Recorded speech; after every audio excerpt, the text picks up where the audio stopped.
Alright, hopefully this is working a bit better now. Let's see. So this should be streaming through. Let me reload and see if it looks like we're there. Okay. Alright. So, I'd like to thank everyone for coming to the first Star Trek themed stream here at GBAMFS. I'm Jdawg, leader of GBAMFS, and tonight I am a half Vulcan, as you can see. That would explain the ears.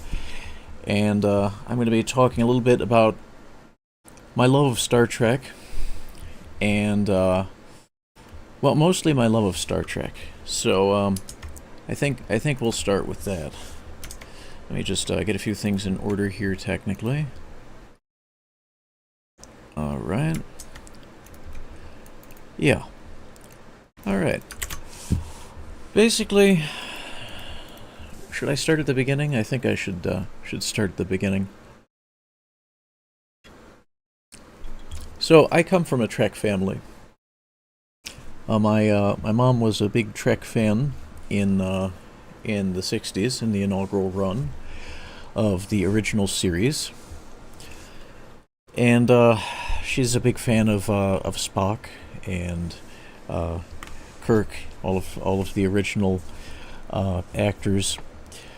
And she's a big fan of sci-fi too. So when I was just a little boy, I was treated to TNG on the screen, which, for those of you who don't know, that's the Next Generation, probably the best Star Trek ever to air. That was excellent Star Trek. Now,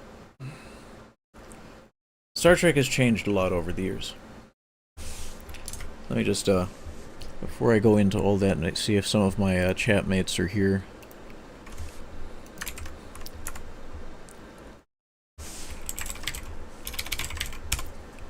So, yeah, Star Trek is not what it used to be. How shall I put this? Star Trek is a wonderful, wonderful science fiction series. And it offers a lot to those who enjoy, we'll say, mild to intermediate sci-fi fantasy. It's not, it's not like a space opera, right? Not like Star Wars. And it's not like some of the more abstract fictions like Dune, for example, which is an excellent series in its own right. But not in the same, they're not in the same kind of vein, right? Star Trek is kind of approachable from our present day, and it was designed to be that way. It's a series that touched upon social issues of its time, the 1960s, and had a forward-looking view towards the future, right? So it was what we might call in philosophical terms techno-progressive. Right, so it had a forward-looking vision towards the maybe intermediate-term future, talking a few hundred years, and it had a vision of humanity that was very hopeful, idealistic, something you don't find on TV now. So that's the first thing. It's a very different type of television series than you might expect to find these days, and very practically, it's really obvious you're not going to find something like that. So what I would say what stands out most on that is that it's a very different kind of show.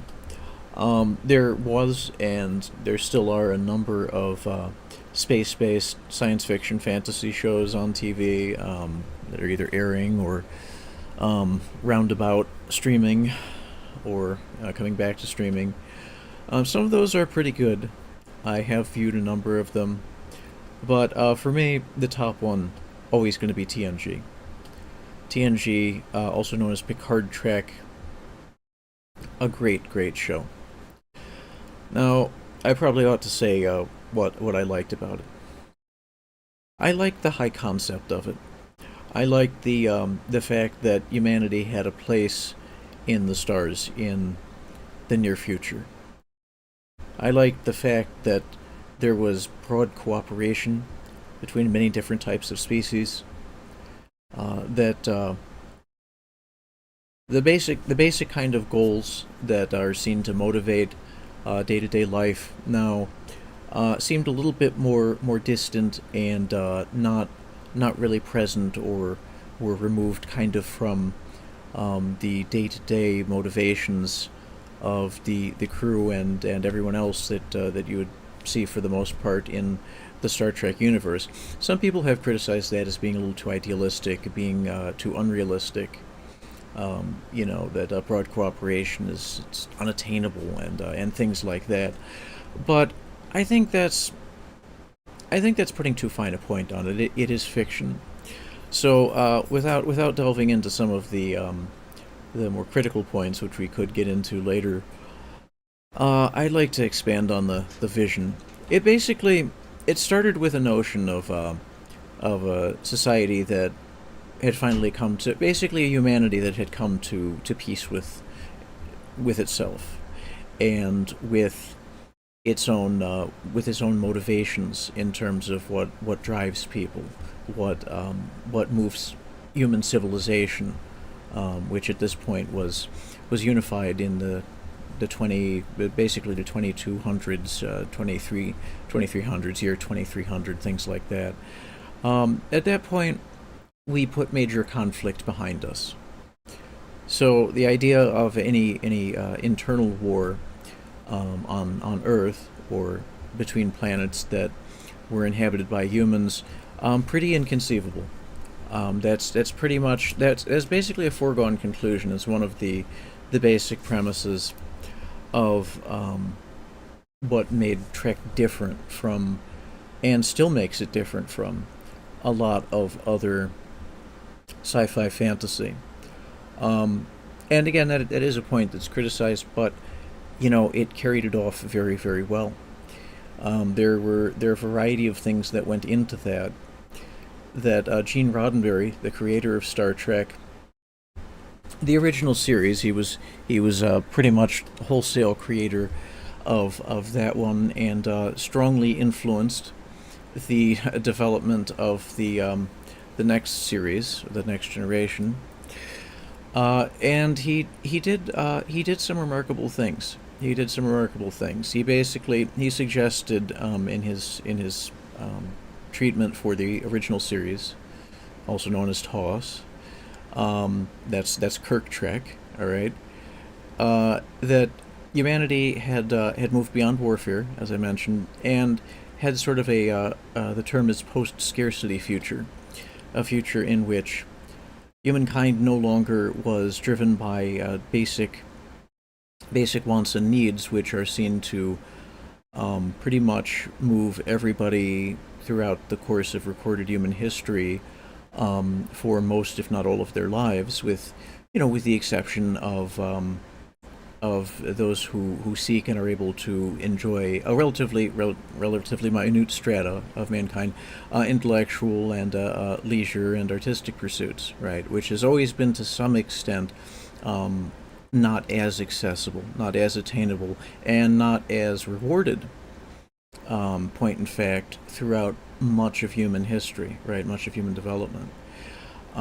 So these are things that are greatly emphasized. They are showcased so much, so routinely in Star Trek TNG, where within the context of Starfleet. Oh hey, what's up? Oh hey, Paul, what's up? Hey, thanks for stopping in. Yeah, thank you, thank you. Yeah, I the vibe in TNG was something else. So I'll continue to elaborate. Basically, the whole premise of it is kind of a more human-centric, okay, we'll say humanist vision of the future. And that underlaid everything in TNG, okay? At that point, because the days of Kurtzmantrek, right, TOS, that was still pretty pioneering. All right, there's a history on it, and you could look it up. I could go into a little of it, but in the early days, when warp drive was discovered by an individual, no less, working on his own, initially he had a team around him, but was a lone inventor, surprisingly enough. There was a lot of it was in the aftermath of Earth's Third World War. Not to give too much of a plot away of one of the movies, which is First Contact, but at that point, humanity in recovery joined together. All right, and we decided in the aftermath, not immediately, but down the line, in the Star Trek lore, that humanity was better unified, working together, on a planetary basis at least. That took some time, and it doesn't also come about without, notably, the appearance of an extraterrestrial, which is the Vulcans. Recommend you see the film. Me just saying it doesn't spoil it, it doesn't do it justice. So you gotta see it if you haven't seen it. That's my recommendation. But without those influences, and without humanity deciding to put aside the petty prejudices and more primitive motivations of the past, which is just a kind of martial conquest, right? As a rule, try to take over things through military force as a rule. Basically, the ancient rites that civilizations would partake of. We decided that those were no longer satisfactory. They no longer were driving forces. And the other one was economics, which again is freedom from fear would be one. One, you might say, it has to do with like the end of warfare, or the end of any kind of broad-scale social violence. That's one. Freedom from want is the other. Now, these things aren't directly articulated. Of course, it's a little bit academic, giving you the background on it, but these are real things that informed Gene's vision. And in the future, after humanity united, put aside notions of martial conquest and mass bloodshed as a rule, except in defense. The next logical thing, under the tutelage of the Vulcans, no less, was to investigate improving our global economics, and to that end, replicator technology was devised. Replicators, in simple terms, are 3D printers for everything. Okay, they're 3D printers that use a form of, we'll say, electron transport. It's not quite clear if they left schematics when they did the show treatment. We would be much better off right now, having those. But we're still working on that in IRL, and in the show, what the replicator does is everybody has whatever food, more or less, that they want. There isn't really any discussion in terms of allocation or ration or anything like that, but I put it this way, anyone can eat their fill and be happy and healthy with what they're eating in the Star Trek future, which is itself a revelation. Given even up to the present day, it's just not a certain thing. Okay, and the most attractive thing, I think, in some sense, about that future was that it was a real, genuine, an authentic depiction of a future where a freedom from want was seemingly very visible, right? The people that are in the Federation, the crew members on the ships, are not without, personal conflicts. There is zest to their lives, but it's not the sort of thing that that you would see, in spite of the fact that technically Star Trek is a soap opera. I came to realize this. It's a rather dry soap opera, and that's the kind of the difference. The interpersonal squabbles that the people in the Federation get up to, in general, are of a tamer character than we would probably expect in the present day, certainly, and going back through ancient history. And one of the outcomes, I'm not sure if it would be said to be the goal exactly. I think it's a logical outgrowth of having the freedom from fear, the freedom from want, right, in general in society and even on a global basis, is the natural desire to want to contribute and to operate in maybe a more constructive fashion than humanity typically is evident to want to. So that's something you're not going to get on 9 9/10 of TV now, or ever, if I'm to be honest with the way the trends that have been afoot. Red Letter Media sure has a lot to say about this, and they're absolutely right. They're absolutely right. Shout out to Red Letter Media, Mike Stocklassa, and the other guys. You guys rock. All right, and just a tiny little bit of what inspired me to do some of this, but this in particular is I share your guys' love of Trek and particularly TNG. Great taste, Mike. Great taste. Side note here, but yeah, a little shout out. In essence, Star Trek is possibly an unrealistic and unattainable vision of humanity's future. The jury's very much out on that, and within the lore, within the series themselves, there have been several. Just I'll recount them for you off the top of my head. Some of them I don't actually include as canon, so they may be omitted here. We're talking the original series, Kurtzmantrek, okay. And then we do go to the animated series, also known as TAS, T-A-S. All right, very good. I haven't actually finished all those. I think I got through the first season. I need to finish that. I've seen TOS, the original series. TNG is my jam. That's what I started with. Okay. One of the more fond memories I have of watching TV with a family member. Right. Actually, we did get together as a family. It's mostly my mom's show, but it's very much my show at this point in time. I think I'm a bigger fan of it in terms of sustained interest over the course of my lifetime, maybe than even she was of the original one. I have the ears to prove it. So yeah, TNG is probably the highest rated one. I'll keep saying that for me. It's the best. After that, in sequence though, in order, not just in order of my preference, we have DS9, Deep Space Nine, okay, and then Voyager. All right, those are the main ones. Now, I'll also say Enterprise is up there in terms of there's good canonicity. All right, it's at least strongly indicated as being canonical by many Trekkies' reckoning. But there's a little bit of an open debate on that. All right, I'll put it that way. The movies, a different story.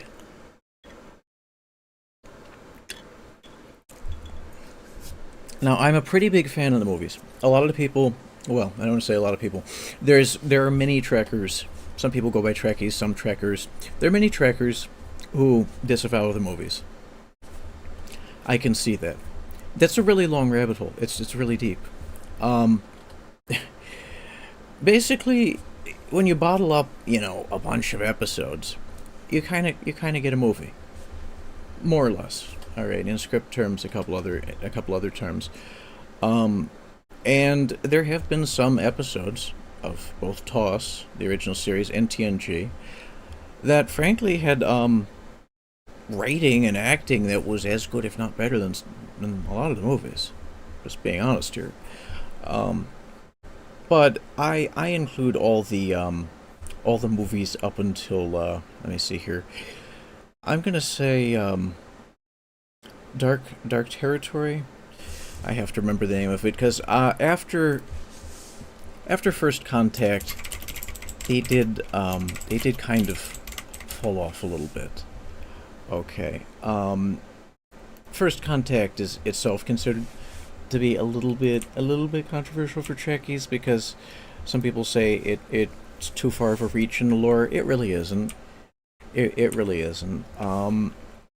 Yeah, so I think Insurrection's gonna be the one after that. Um, I think Frakes did a fine job directing it. Just a side note here. It wasn't a direction issue. It was a plot issue. Didn't super care for it. Don't super love it. But that's pretty particular. Let me get into what let me finish up what I'm thinking about as far as what makes Trek stand out.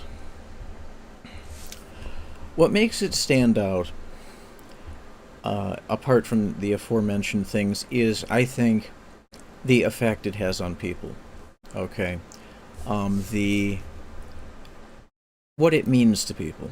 Now, you have some folks that are like huge fans, or there used to be a lot more and a lot more intensely fans of things like Star Wars, and I mean, rightly so, Lord of the Rings. They weren't always movies. These movies only came out in what, the early 2000s, so it's kind of recent, right? It's not like Star Trek. It goes back to the 1960s with the original series. That's pretty different.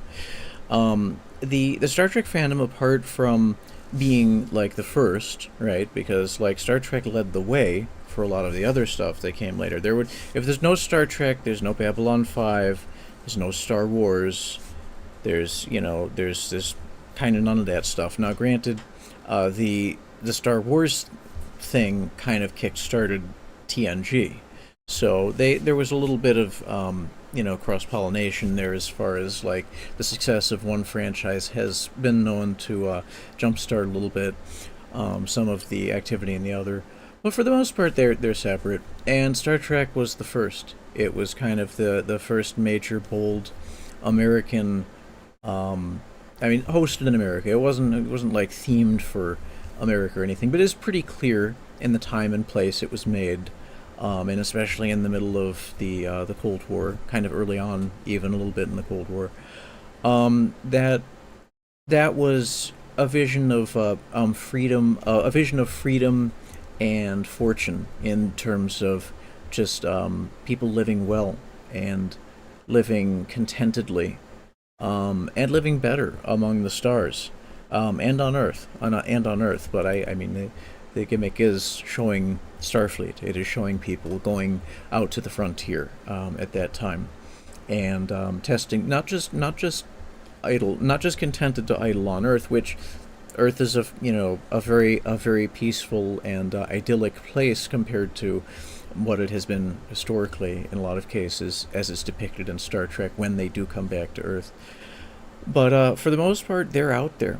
They're out there pushing the frontiers of science, medicine, research, technology, themselves. I mean, it is the people of Starfleet, the crews, choose to go above and beyond, and are kind of the inspirations, right?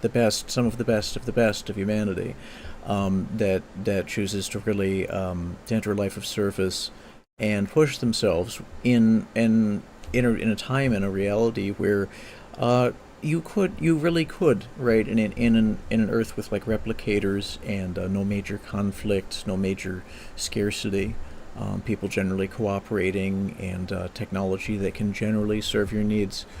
In an environment like that, you don't need to necessarily go out of your way to seek any kind of adventure or any kind of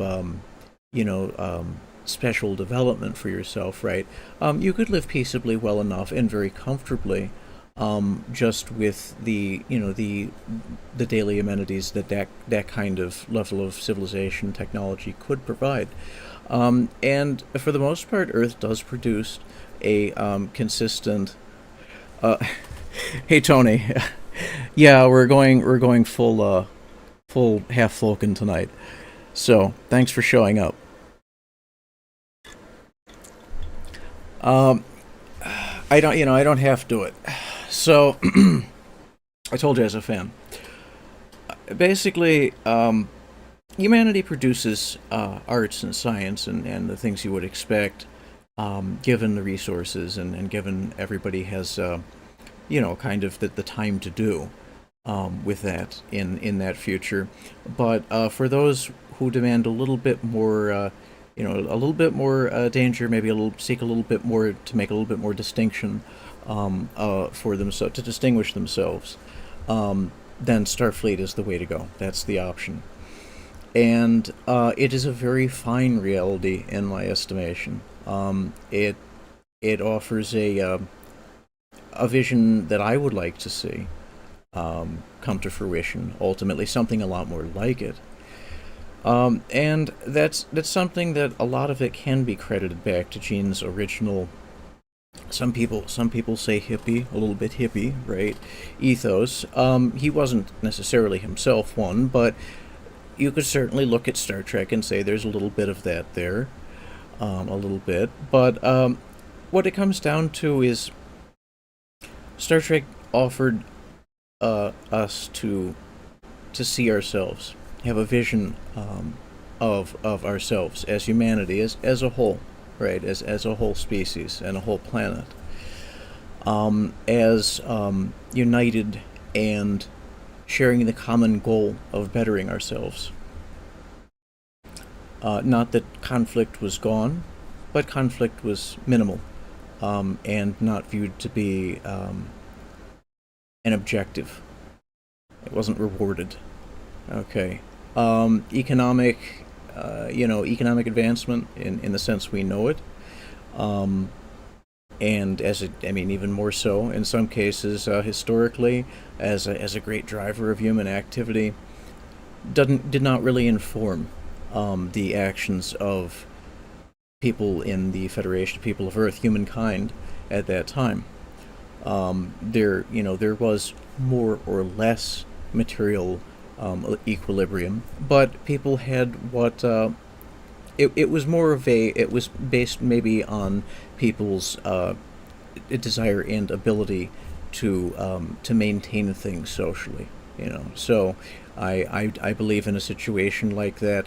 If you seek to be proprietor of a restaurant, well, you be the proprietor of the restaurant. It's more based on action and the desire to contribute and just make humanity better, right? Make it better for everyone, and that's something that has always spoken to me. I've always felt that inspired me and led my sight a little bit growing up, and to this day.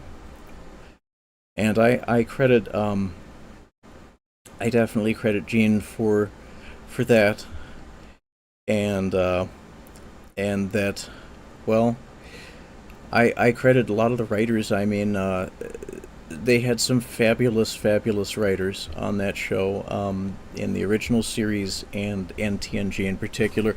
DS9 also excellent writers, excellent. I could list them here, but they're each of them offered different takes in a serialized episodic format. So you have the episodes; they're each kind of self-contained.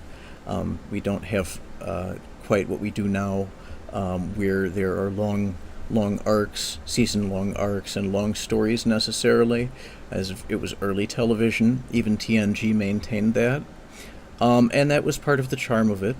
It allowed you to kind of refresh your palate, see a new kind of example, new problem, new series of problems or issues, new settings from episode to episode. Really offered you kind of a window into that world that wasn't the same as reading or seeing a modern series where it's kind of just one long tale. And they did start doing that a little bit later. So by the time you get to later TNG, DS9, certainly Voyager, too much of that in Voyager by some people's reckoning, I have to say, myself included, they started to favor longer story formats. But, anyone anyone familiar with, like, when I say classic literature, we're not talking American classic lit necessarily, although that's fine and wonderful. But we're talking, Aesop's fables, ancient classic, and Plato and things like that.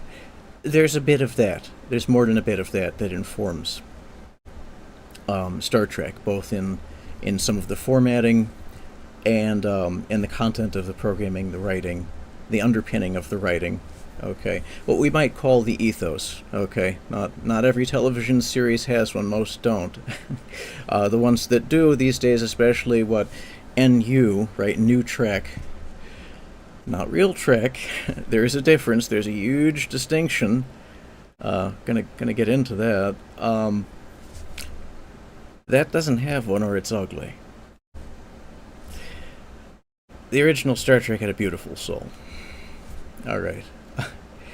Nothing quite like it. There's been some really good television apart from Star Trek, but there's really only one Star Trek, in spite of there being a few series that are all really up there. So, what does it mean to me? I'd say much in the sense, much in the sort of the self-reflection and kind of maybe a little bit of a moral underpinning of of fables that they often have, like Aesop's fables, or the Grimm I think the Grimm's fairy tales and all the things like that, which there was an episode or two which touched on kind of European fantasy folklore, as well as other non-European folklore, interesting stuff. But the kind of, there was a little bit of, I'll put it this way, there was a little bit of moral and human centric challenge that each show implied, right? It kind of tugged at you to maybe, if you got into it. Some people are not able to fully appreciate the series, right? Like they see TNG and maybe it's a little too distant from something that they feel they can relate to. Maybe their life experience doesn't let them grasp that. For whatever reason, they reject it as not appealing, not realistic. So they're certainly, not everyone's a fan. For those who are, though, I think it's a very viscerally felt tug that says, don't you kind of, looking at this, don't you, aren't you inspired maybe to just do a little bit better? Don't you want something a little bit closer to this, even with the with the conflicts and the trials that they would overcome in the show, right? There were losses of crew, there's loss of life and limb, sometimes loss of ship, loss of material wealth in some sense in the show, although again in this context it wasn't viewed to be that so much as an impediment to them getting around whatever obstacles were that they needed to for the story.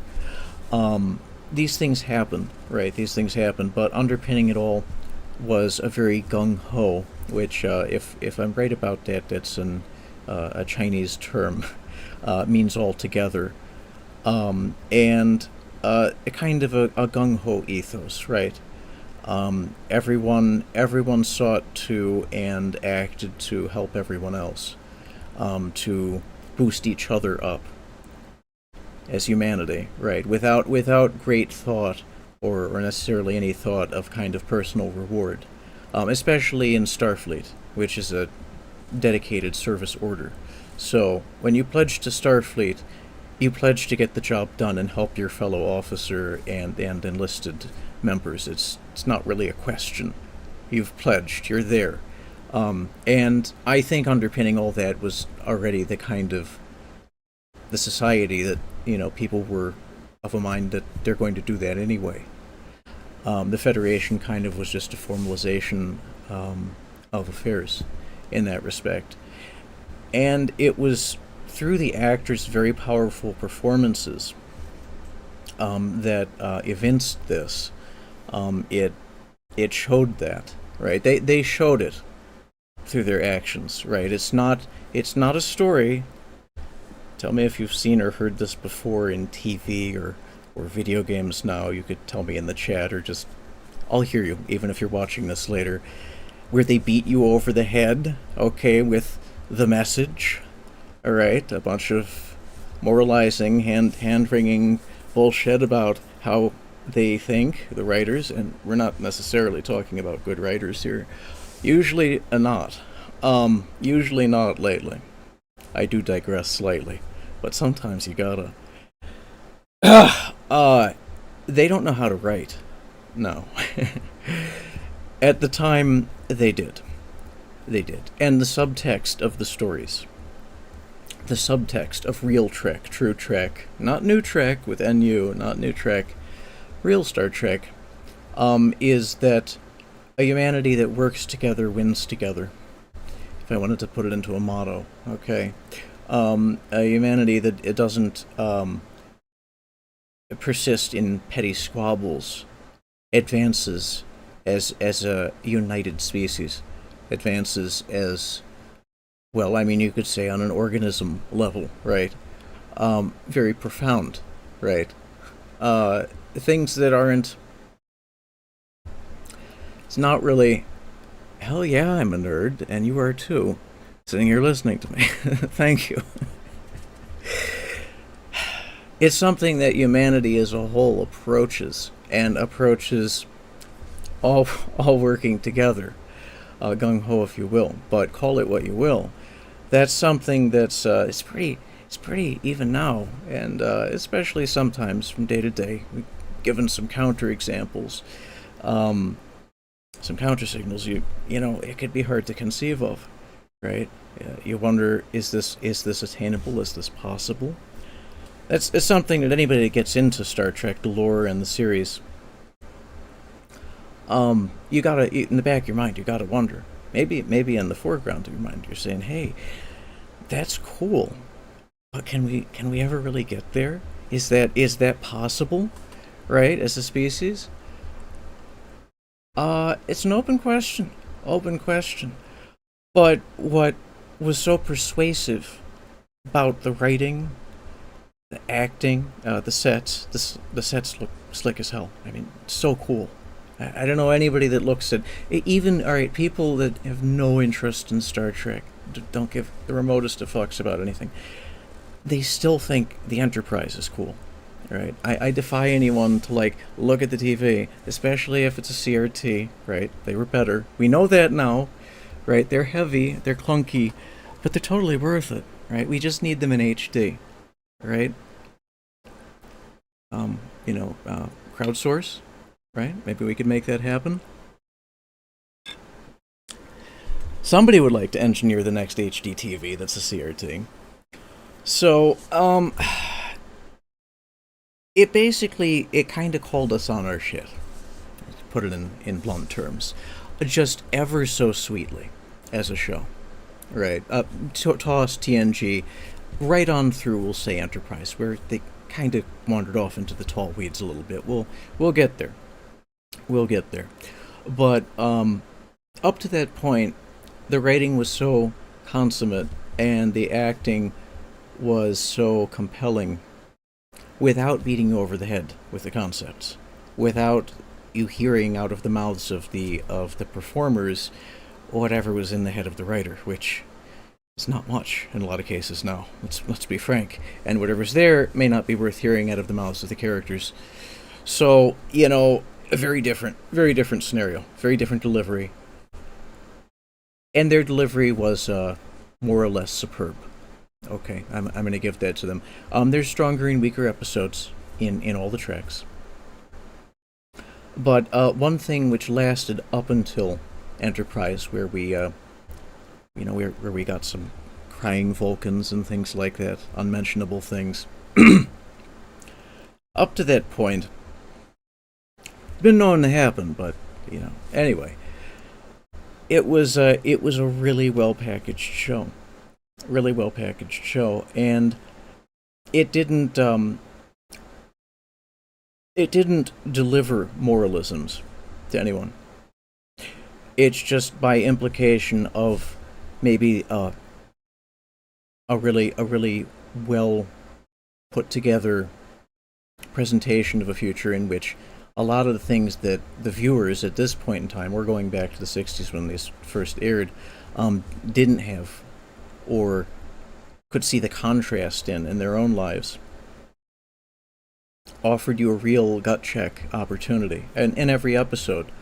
Whether it was high or low in order, still somewhere in the gut, hey, didn't that turn out just a bit better than it might have if it went down, here and now, something similar to that, and that allowed you the opportunity to do something that you just don't have in like television in general. Um, you know, it offered you the opportunity to inspire yourself by imagining what what it would take, how it would be if what was different about the here and now was actually, if you bridged that distance, and how you might see that being the case for yourself, or however it was in the future.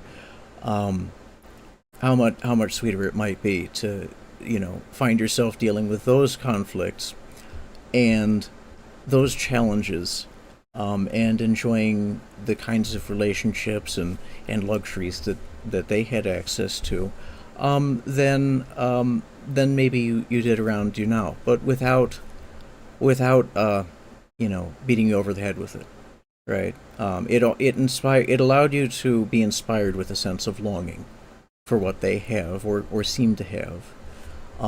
Basically, look, let's demand a better set of challenges for ourselves. You know, isn't so much of human history reinventing the wheel?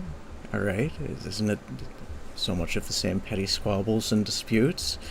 Um, those can be very dramatic, and they are engaging and captivating. I mean, everyone finds different struggles, more or less, that they identify with, larger and personal. But I think a lot of them in human history, if they had been, if arguably, if they had been bypassed, or if they had been taken to heart, such that you don't, you know, if you know something well enough, right, from firsthand experience, or diligent study, either way, maybe both, you don't necessarily have to go through it again to approach it, to understand it.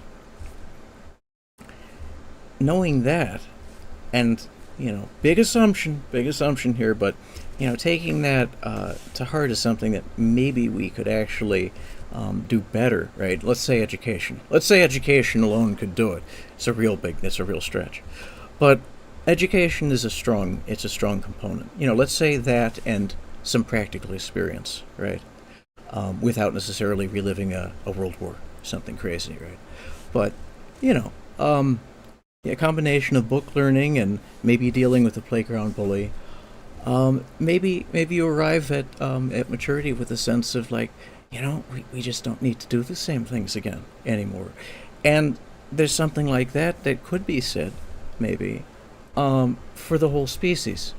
It's a big if. But say we did. Say it's possible.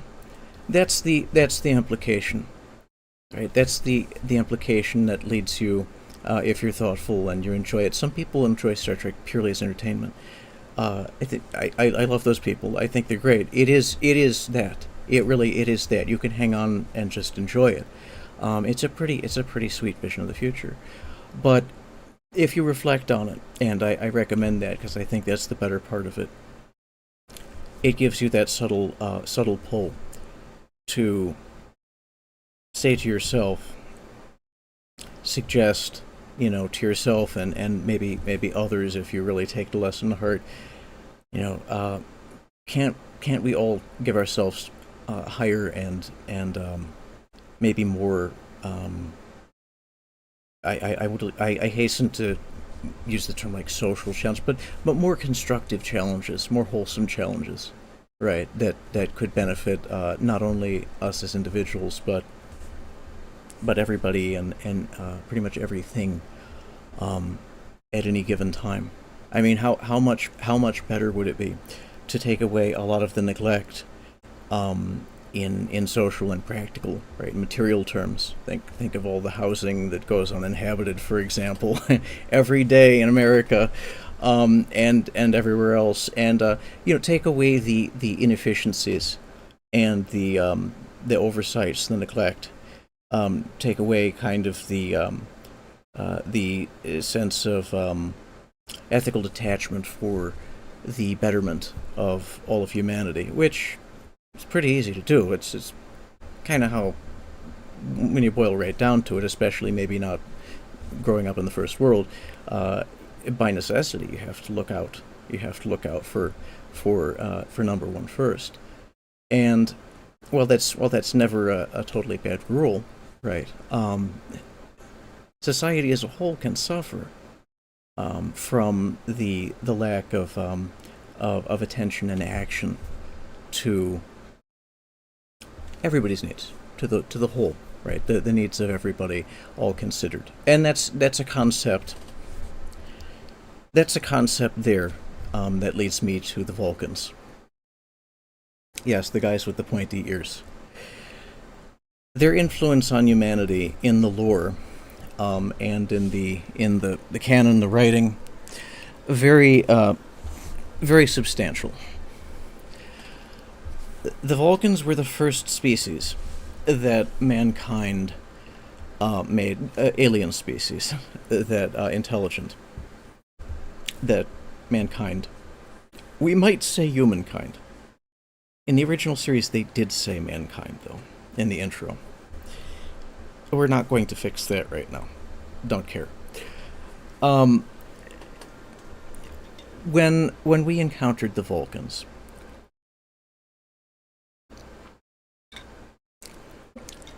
it changed the human species. The encounter left us with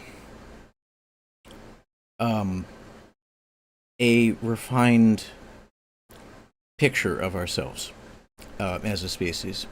This is something that's happened in Star Trek lore that's not present in our in our own, that we're aware of, certainly, right? There's no public knowledge of anything like that, and I don't claim any particular privilege of any information to the contrary. However, in the fiction of Star Trek, when that happened, it did cause a human-wide type of reflection, where we decided we wanted to view ourselves in a different light, and in a more holistic way, not just as kind of all separate individuals, which, while it is true, I think it's always true, the conception of humanity as a connected whole, not always true in the way people perceive themselves, cultures perceive themselves presently, and certainly like really never historically. There's been a few instances where there's been a few cultures that have had trends that were more in that direction. Interestingly, I believe in the 1800s, the Russians had a little bit of a kind of a religious turn in that direction that was very kind of cosmically open-minded. I think also briefly during the Anglo and Dutch Enlightenments, they had some things like that, but these are a little bit opaque to me. I haven't studied them all in the depth that would be necessary for me to assert them in very definitive terms, but I do believe those were trends, at least along the lines of certain social classes or intelligentsia in those places. They did come up, and they may have gone on to influence the present day and writing, or maybe not. Immaterial to the fact. The encounter with totally alien intelligence was a catalyst for mankind, and that was fortunate, especially in that encounter was with a peaceful, civilized, and refined species. Amusingly, in Enterprise, they kind of delve into that, because that's series is set kind of in the near immediate to near term aftermath of that, when the proto Starfleet, right, like the before really Starfleet is Starfleet, kind of just experimental ships and ragtag groups cooperating to get ships launched. There was a command structure, but it's primitive, right? Not what we see later on. So they were the ones who kind of encouraged us in that.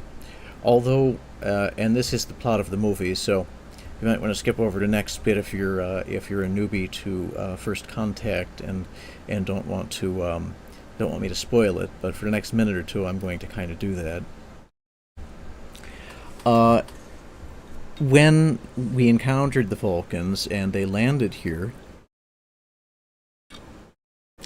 seeking to meet the pilot of the first warp ship, right, the first prototype warp-capable ship, which I believe jumped out just past the orbit of the moon from near low Earth orbit and back very, very quickly, right? It attracted their attention. And so, in very, very summary terms of the plot, they diverted their ship here. It was a scientific research ship, and landed and met the inventor of the warp drive, also the pilot of the ship, Zephyrin Cochrane. And it changed humanity's whole view on itself. Long story short, that is something that it remains. It's another thing that very much remains to be seen if it would have an effect much similar if and when that would occur in real life.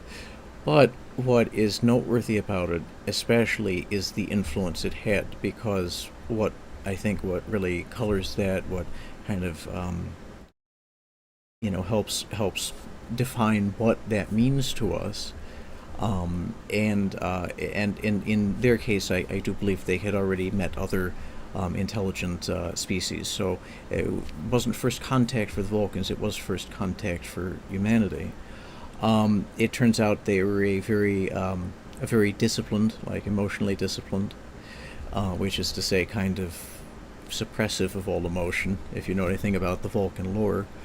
But in a very emotionally controlled and very cerebral, and a very actually, in a sense, traditional species, but curious enough and intellectual enough that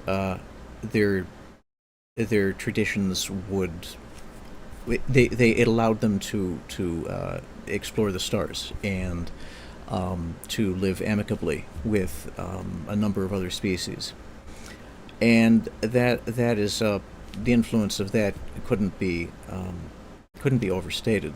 I mean, if humanity were to encounter an alien intelligence, I don't think that you could. And people have argued the point, and they will argue the point. I'll argue the point in the right context. You couldn't do better than the Vulcans. I mean, they're about as upstanding as far as ET, as intelligent. It kind of goes without saying in that context. As far as an alien species goes, the Vulcans were a very good first meet, and from that point on, they did share certain technologies and sought to guide benignly, but not in a very overbearing fashion, according to some, not according to some of the people on Enterprise, who kind of resented them, and I definitely can see that also. A good show for some reasons, not for others. But anyway, they were benign influences on the development of mankind into the space warp, the star travel era. You couldn't really do better than that, and that's kind of a MacGuffin. It's kind of a convenient point in the writing. I'd say one of the weaker. I wouldn't say it weaker. One of the things that doesn't suspend disbelief as much in Star Trek lore is kind of how nice our first stellar neighbors turned out to be. Like, it was a real coup, a real win. How fortunate for humanity that the alien species that we, you know, came up with, right, basically, the first ones to land and meet us, um,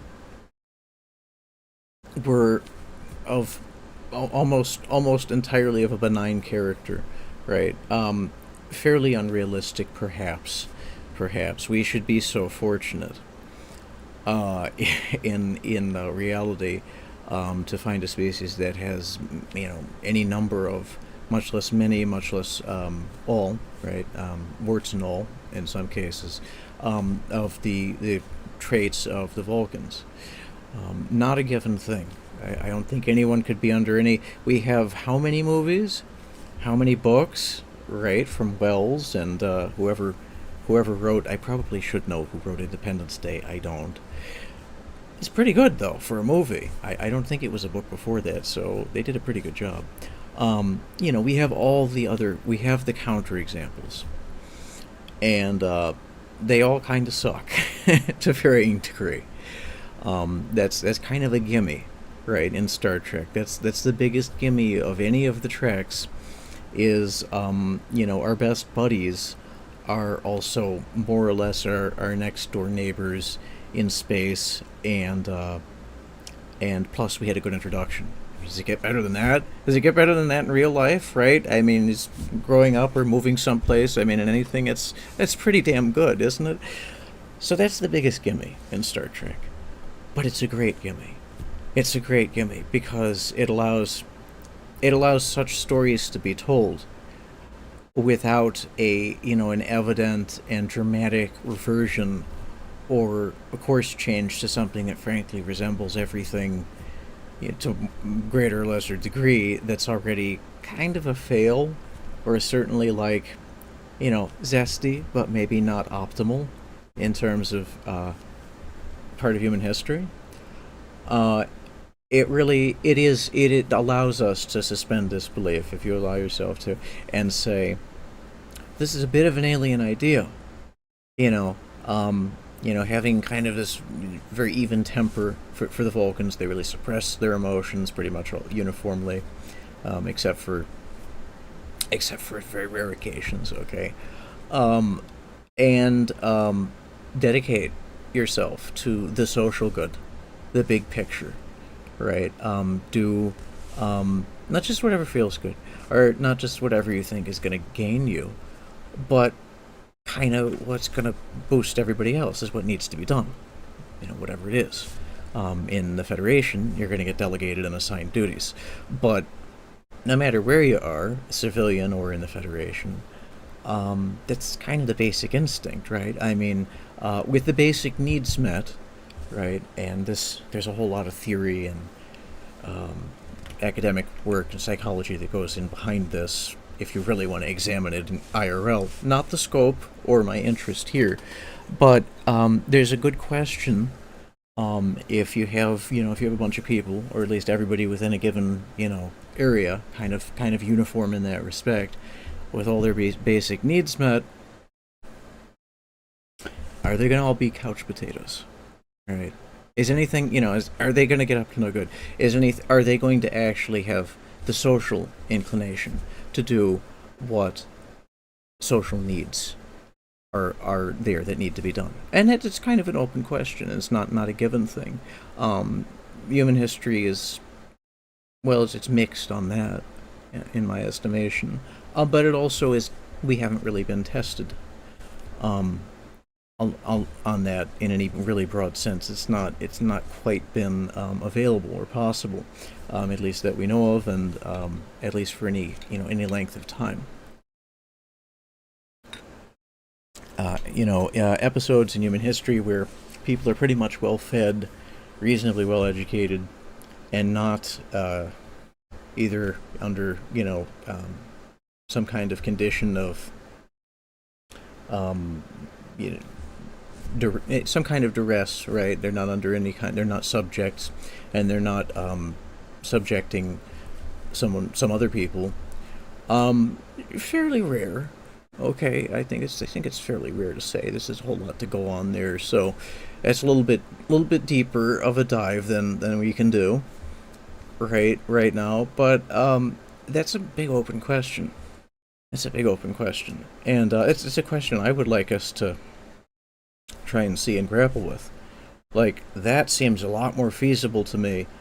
I know damn well it's a lot more feasible than encountering some really benevolent aliens which just want to uplift us very slowly. Is part of the criticisms in Enterprise, by the way, the last canon series, I'd say, humanity began to chafe a little bit under the tutelage of the Vulcans. I think understandably so, right? Humans tend to be fairly passionate beings, and a species that suppresses their emotions by choice, right? By ritual, like by tradition and routine, constantly, or at least consistently. Not It's not the first thing, right? It's not the first intuitable thing that we would know how to relate to in general. It could be a little awkward, a little hard to deal with, and a lot of the plots do involve, right? If I think the people listening right now, I think you all know what I mean on this, right? The awkwardness of human Vulcan interactions were pretty legendary, and actually went pretty well, but it went well with effort, right? Went well with intention, because there were differences there that you had to really be willing to move out of the mental comfort zone and get into a little bit of an alien mindset, literally and figuratively, and be able to bridge that gap and kind of make a rapport work where it might not come as easy. And I think that was a big lesson too in the original series. The implication is there either way, because economics are like here, right here and now. It's an incentive for, hey, go do something, right? It's an inducement, serve different purposes, right? But for two very independent, separate, alien species, they have their own resources, their own worlds. To find a cooperative relationship, where they can, for the most part, humanity wasn't really in a position to do anything major to benefit improved lives of the Vulcans. But the Vulcans also were very measured in their desire to see humanity advance, because they viewed us as a very primitive,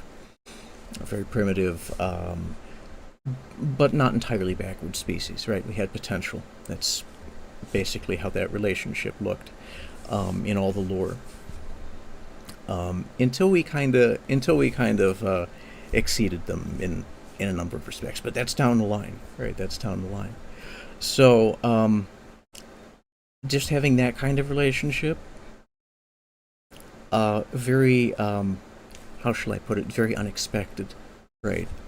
It not a, this is why the Vulcans are such a big grant in the writing, because it's such an amazing opportunity to just show that much more effort, right, and allow the viewer to imagine just putting in that much more effort to understand some. Oh, hey, Mello. Understand some beings that may be a little bit different from you, but you're going to get along just fine with if you extend that effort. I mean, ultimately, it shows the value of cooperation in so many different scenarios. Just it really showcases the positive, the upside of having a desire to contribute, and an impulse to proceed as a group, okay, as a species, and as what, a federation. Given the title of the group hosting this, you might have some inclination where where the F in GBAMFS comes from. I believe the Federation as a model, a federated model, actually has a lot of merits to it.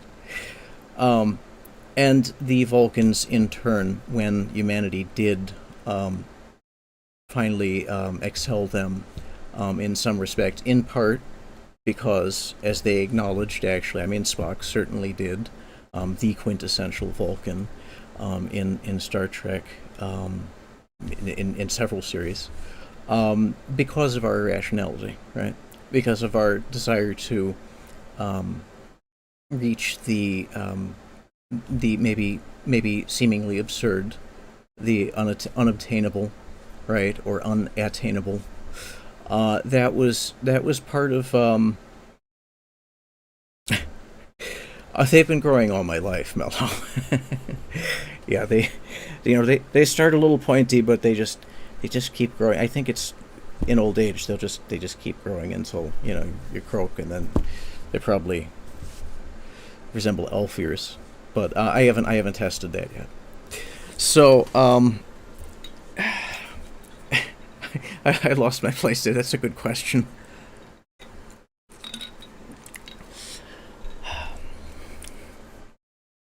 Anyway, it was a really idealistic vision, with really good aliens as allies and as enemies. The Klingons have their own very glorious and very fascinating lore. I don't know if they were technically like the second. I'm almost directly certain they weren't in canon that humanity encountered, but they were certainly the second most prominent, right, after the Vulcans in the original lore. And yeah, koozies are they keep the drinks cold. Yeah, nice refreshing beverages. So yeah, we had some really clutch neighbors in terms of aliens in Star Trek, and man, did that ever let some epic stories be told. And don't I know it? I've enjoyed so many of them. Uh, talking about it this much, it's been a while since I broke into my Blu-ray collection of TNG, which I do not watch with the HDR on, right, the high dynamic range, because that makes everything looks like, some people might say, an acid trip. It's like Technicolor. It's a little bit much, right, I think. But anyway, it looks really good, and I've watched it twice straight through on the box set, Blu-ray, large screen TV, and surround. You got to do it right, and straight through, right? I go sequentially, and gosh, it's a really enjoyable watch. I recommend it to everybody. Um, I think you can get them on eBay now, if they're not selling them anymore. Um, but yeah, I think that's a pretty fair overview. I don't know how long I've been, talking about Star Trek. Does time really matter? It may not matter to them in the future, and since my mind frame is kind of there, but a little while. Um, anyway, the whole thing it's a wonderful experience. So I think maybe I'll kind of try to close a few of the subjects I've opened, um, because there is a tremendous amount in universe and around it and involved in Star Trek, that I could probably gush on for 16 hours or more, and if I so chose to now, we might surprise ourselves with how long that happened. I do have water here, but I think we'll probably manage with another 30 or 45 minutes or so at best of my review of this right now. Um, have a lot to say on it though, because it's so wonderful. The friends and foes in Star Trek, both excellent characters, and they offer kind of, as one does, right, as people I think there's a philosopher, someone that says, every other person in life could be seen to be a reflection of maybe something about yourself, or could be a lesson of something about yourself. Right? It's an opportunity to understand yourself as much as understand other people when you socialize, and that was very. It was very poignantly shown in the dramas of the episodes of Star Trek. Even though we're talking about, as I mentioned before, technically, and this is how, right. It took me well into adulthood, probably late 20s or something, right? You don't think about the category or genre. Now, if it's like, everybody knew it's sci-fi. All right, sure, okay, we know that. That's obvious, right? And it's a TV show. Everyone understands that. You can't escape that. But in terms of classifying the format, right? We knew it's serial. Also, I didn't think about that either. I mean, this is the thing you read on Wikipedia. Oh, it's serial. Well, yes, of course it's serial. But it technically is a soap opera. I didn't realize I had grown up watching, and I'm not a soap guy. I've seen Latin soap operas. I know what those are. That's not what Star Trek is. Ricardo Montalban's appearance aside, he brought a certain spice to the series. But yeah, it's actually rather dry soap, technically. It's a little silly to think about, but that's the formatting. That's not the writing. That's not the acting. All right, the writing and the acting. The writing is on the level of any good fairy tale or stage play in general. It really varies. Some is not. Some has the same level of writing quality as cartoons in some cases, which is no slight to the animated series, which actually apparently had amazing writing almost all the way through. Again, I haven't finished it. But Picard, I call him Picard, but Patrick Stewart, right, Sir Patrick Stewart. Yeah, only a few knighthoods that I'm personally aware of that I think I just fully supported. Like I couldn't imagine a more deserving person, with exception of a few others that I think Richard Branson got it too. Whatever. Anyway, but Patrick Stewart, he is a real Shakespeare. Khan, yes, exactly, Khan. He gave an epic yell. Gonna blow my voice out doing that, but Montalban's performance, I think it was the Star Trek 3 or 4 movie, really, really good. And that's just it. The writing and the acting took what's technically formatted as a soap opera. It's a I mean, really, when you take charge of it, as they did that well, it was like it's really, you know what, I'll say this, it's a meta soap opera. All right, it's a soap opera with the same qualities of stage play and operatic performance, but without some of the the breadth and the total drama, right? Maybe melodrama, but without the kind of totality of drama you expect in soaps in general, right? Typically, far more, very, very open emotional acting, and the plot lines tend to be a little less subtle and a little more sensational, salacious. Not that there wasn't that in Star Trek. There was that in Star Trek. There's a fair amount of that, at least on the outside here and there in Star Trek, but it was all in a broader context, right? It allowed you to envision these people, with access to tremendous luxuries and tremendous personal freedoms, realistically, in a strongly upstanding fashion, which is it's quite the take, right? It's really. I think that's where the whole, looking up a little bit into it is, being inspired by it as a vision is, can you have all that? Can you do all that at it's a tough act to follow in principle, and there's different characters, and they all have different different people, right? Different shortcomings that you see evidenced in the episodes, and failures, both directly, like personal and situational, and those are the dramas that make the stories. And the acting, the way the actors invested themselves in these roles. And if I didn't spell it out directly, I have to call back and finish the point. Patrick Stewart, Sir Patrick Stewart, of Royal Shakespeare Company, stage player.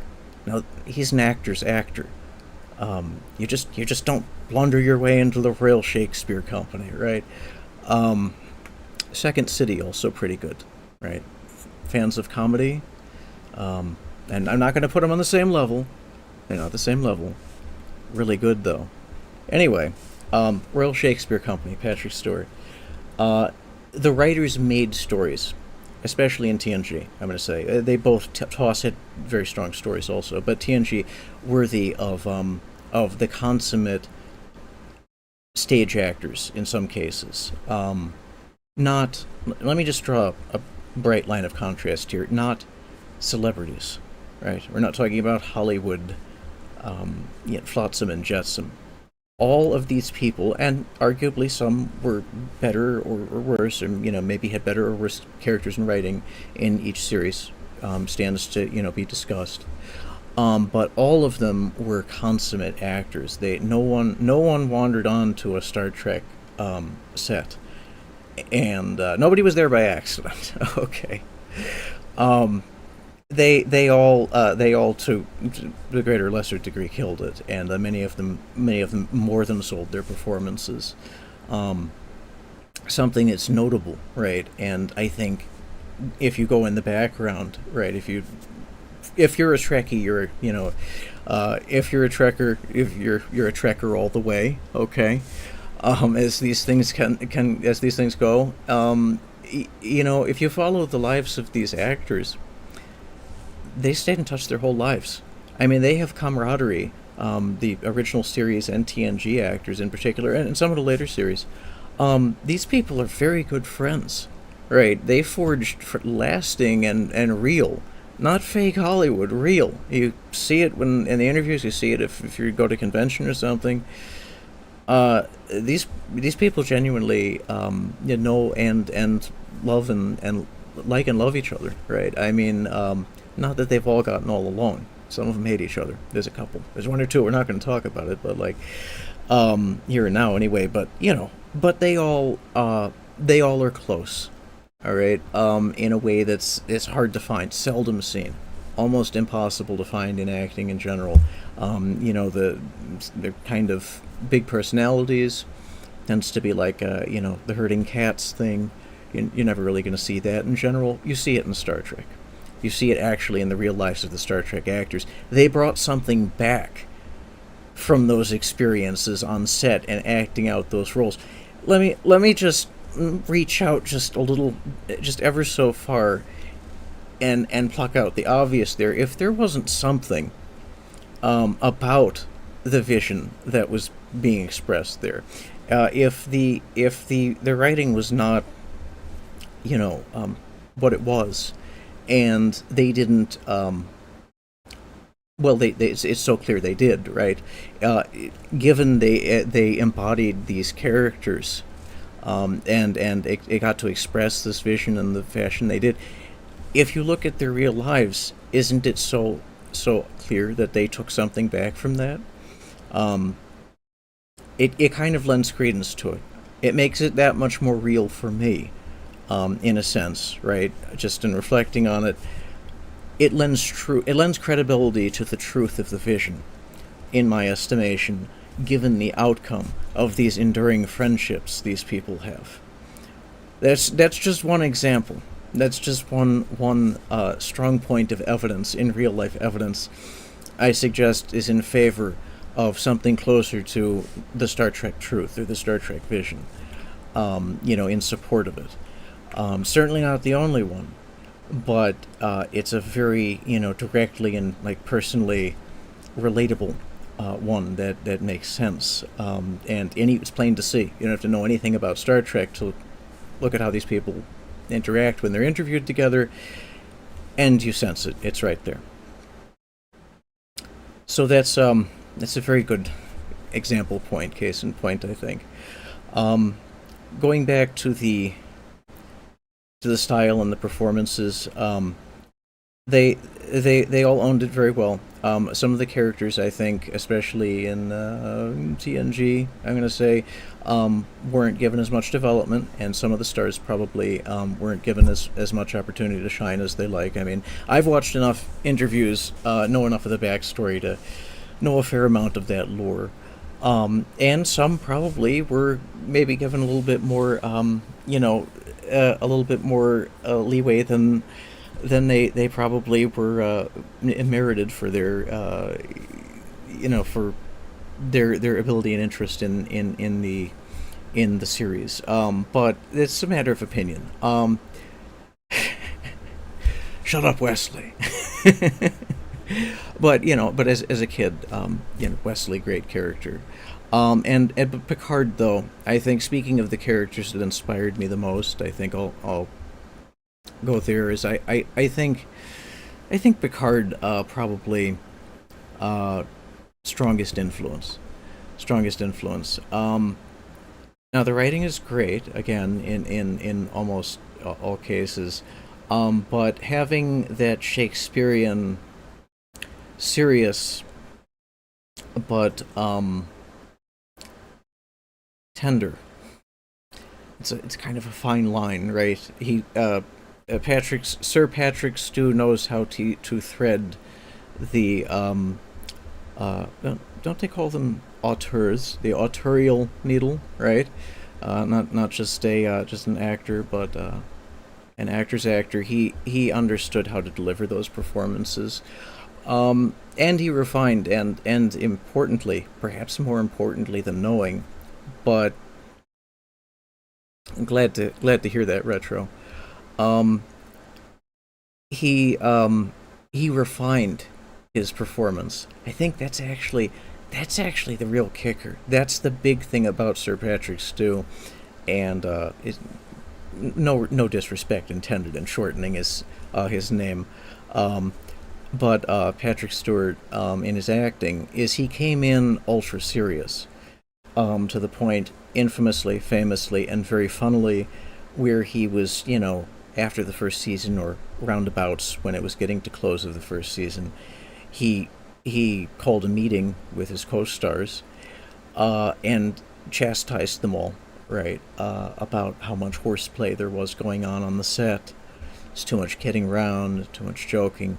I hope I'm not stealing your thunder. If I can't imagine if he actually wants to see something like, but if you should happen to see it, telling the story. But anyway, they kind of laughed him off.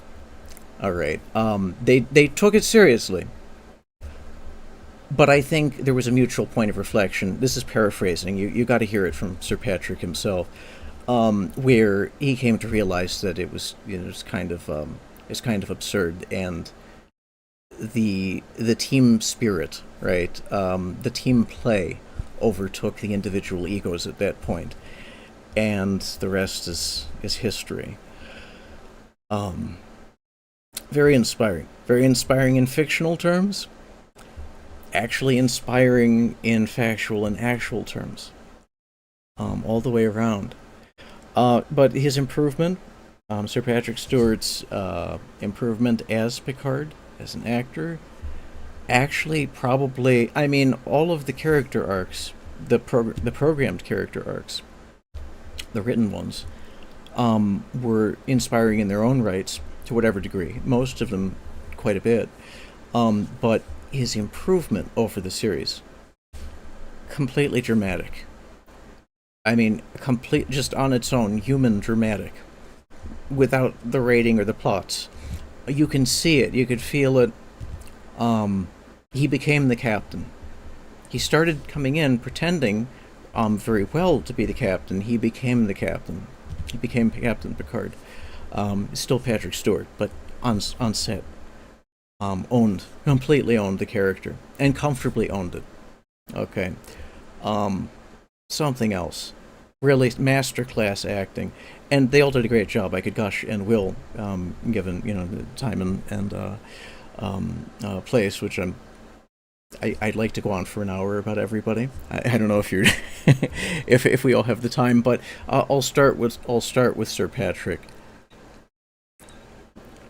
Um, really interesting to see his evolution, and there's a lot of human stories that are told through the lens of fictional human stories in Star Trek, and the development of the relationships and the character in real life character and the acting skill, both in terms of their chemistry on set and as individuals. It's absolutely an inspiring evolution to watch. It's as dramatic as watching a time lapse of a. It's a terrible example of a petri dish. I mean, or a tree blooming. I mean, it is fascinating. It's that in your face. I'll put it that way. It's absolutely a spectacle on its own. All very talented people. I would probably say, after that, Data was an inspiration. I grew up learning. I typed before I wrote. Okay, so I don't just come from a Star Trek family. I come from an IBM computer family, and also mechanical and aviation mechanical engineer, and among other things in the background. And So I started that way, right? I started typing first. Um, Still a pretty good typer, and so it came pretty naturally to me, to understand, to attempt to intuitively understand what Data was about, and intriguingly, as we live life and learn things and find out about things about the world and people in it and ourselves, um, discovering and later in life, rather recently, becoming certified as autistic on the autistic spectrum. There was strong, implicit relatability to some of the character attributes, right? Some of the behavior, um, you know, um, the that which was dramatically made fun of, right, and made reference to. It was not always made fun of, but it was always part of the plot in some way. There's a Data episode is involved, right? As it was with all the aliens and everything else, any kind of distance socially. It was addressed somehow in the plot. But the things that were idiosyncratic about Data for other characters, in the Star Trek universe, in the show, I just kind of got. I'm like, well, yeah, that is logical. What took you, what took you that long? you know, Data already said that. It's the kind of things you pick up on, perhaps, with when autistic. So, some deep, personally felt appreciation for the whole Data ethos, mythos, and his performance. Brent Spiner, Brent Spiner, what a lad! That guy he can really act, and a lot of people made reference and light of the fact that there seemed to be subtextually expressed emotional qualities in Spiner's performance as Data, right? Like, he didn't act as a stereotypical 1950s sci-fi robot, right? This was not an automata, right? He was a sentience. There's a real distinction there. Um, if you have a sentience that's nonetheless given kind of a flattened emotional um, topography, shall we say, right, by design, um, it's probably good from a social standpoint because even keel especially when it's not the same neurological makeup, not the same instincts as the other crew members. Is probably it's a good way to go, right? It's good design, it's good design principle. But the effect of it was to make his character very able to. There was a fair amount of plot points that kind of only Data could handle a certain way, or only by his being in a situation that was different than the other crew members was able to tell the story that wouldn't have been possible the same way, because of the tight knit relationships and kind of the very the more defined characters of between alien species.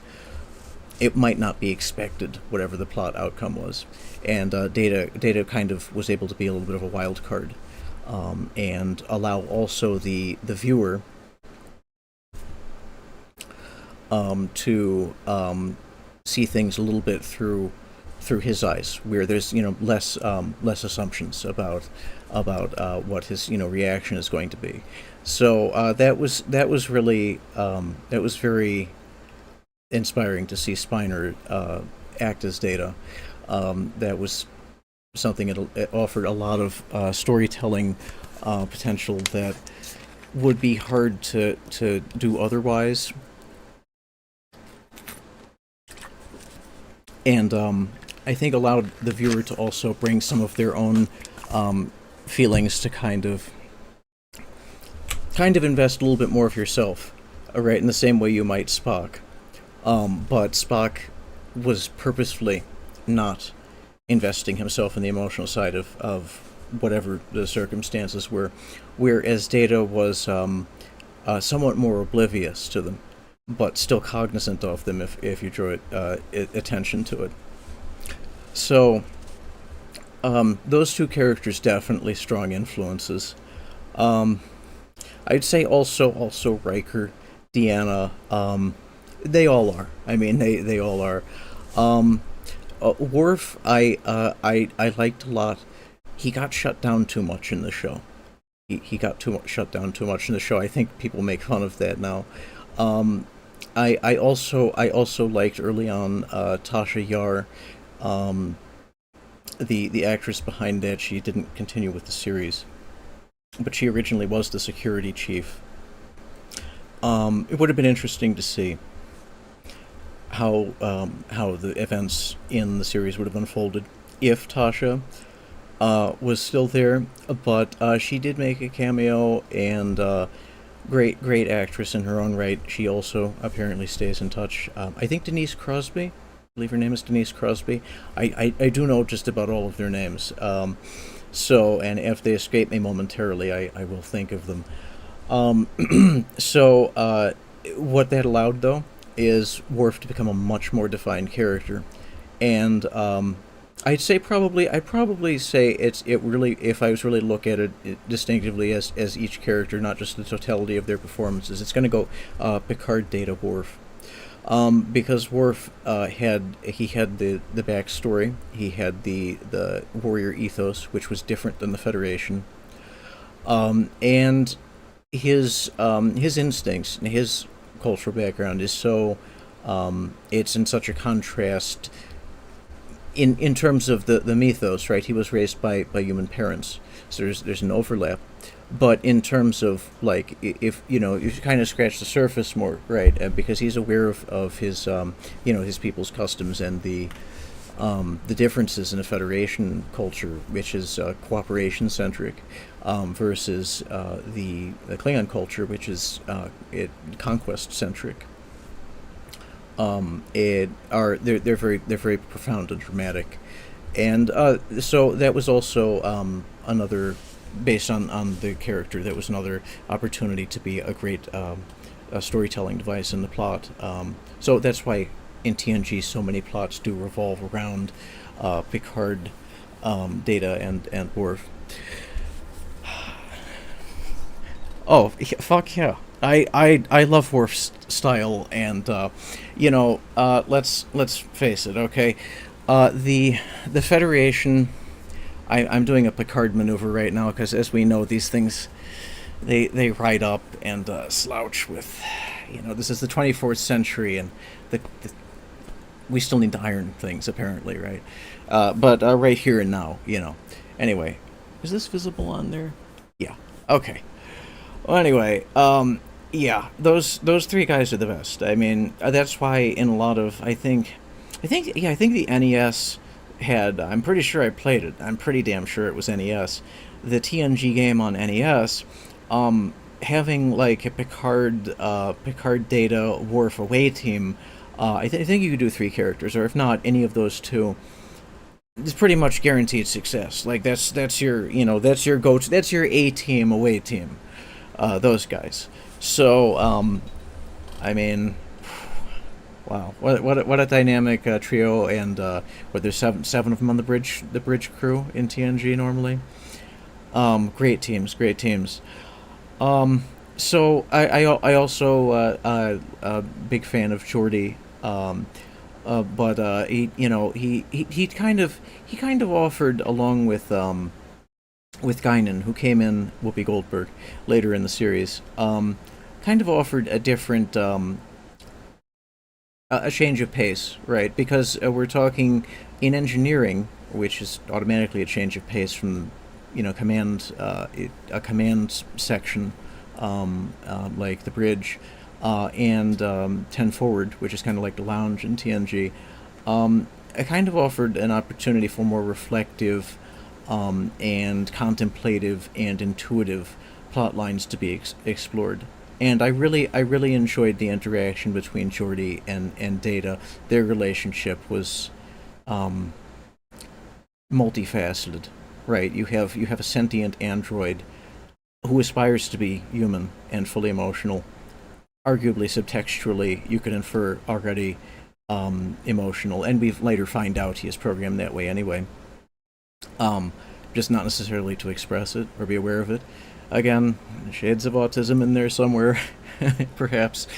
And actually, well, Guinan as an actual intuitive, and I want to say clairvoyant. She certainly had a touch of prophetic qualities, right? As a what are the species? What species was she actually? I don't think she tells it. She says my people, I believe, in the series. I'm not actually sure about Guinan's. If anyone wants to put it in the chat, but her people, her interactions with Data or something else, because we're talking about more or less a mystic and intuitive, and actually like literally a machine, very very capable machine, right? But nonetheless, entirely different kind of approaches to life and existence.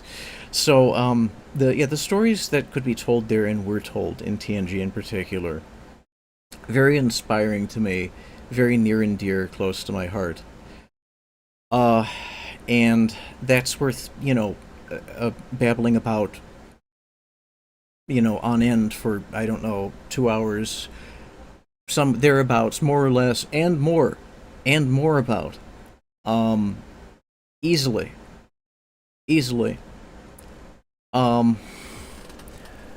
Elarians.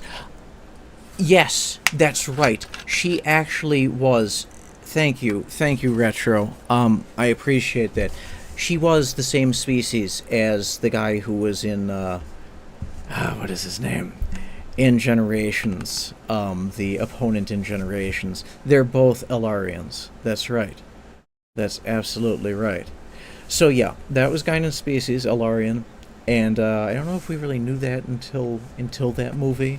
A lot of people disagree about Generations, which had Kirk and Picard. It's the only movie I think they were both in.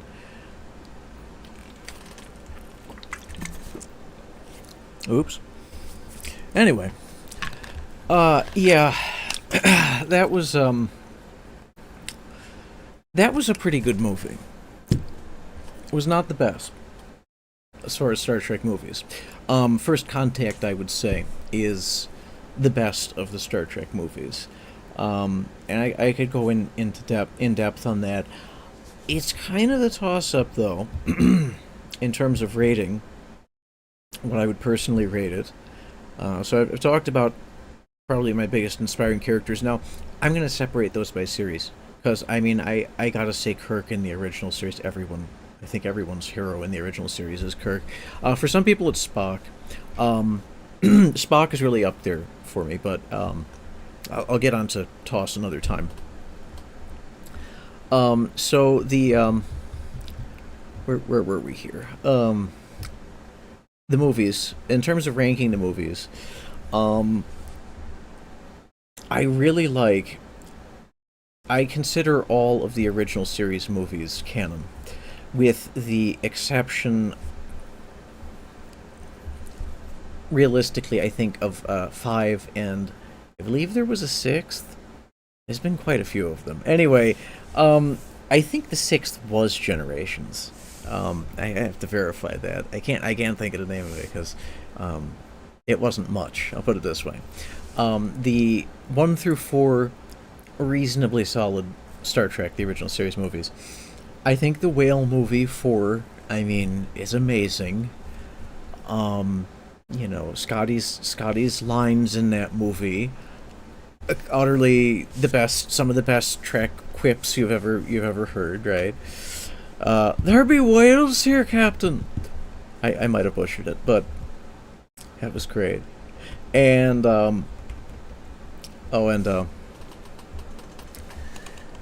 hello, computer. Hello, computer. Well, now they work that way. But not in, 1986?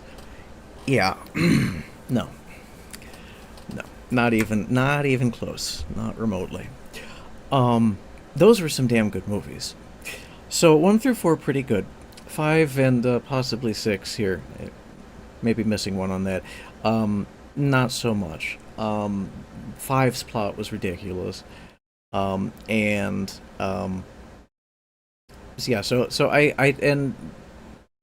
think Generations was 6. Let me verify this. Let me make sure I get my movies in order here. Star Trek.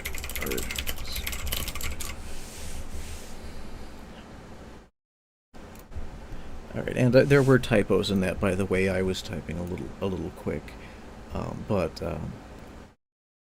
we got the right place. So, Wrath of Khan was 2. So in order, I'm just going to read them out. Motion picture, big one. I think if I'm going to put them in order, it's probably going to be First Contact, which is TNG. Then I'm probably going to say the whales, because my goodness, they had whales in the Star Trek movie. How good is that? And Scotty's lines. And also Spock's lines and acting in that. They killed that one. Really good movie. Okay, so it's going to be First Contact, Star Trek 4, which, if for reference, is the voyage home. They go to San Francisco, right, where Starfleet headquarters is not yet in existence. And then after that, Star Trek 1, the first movie, 79, the motion picture. Just because of the majesty of the production.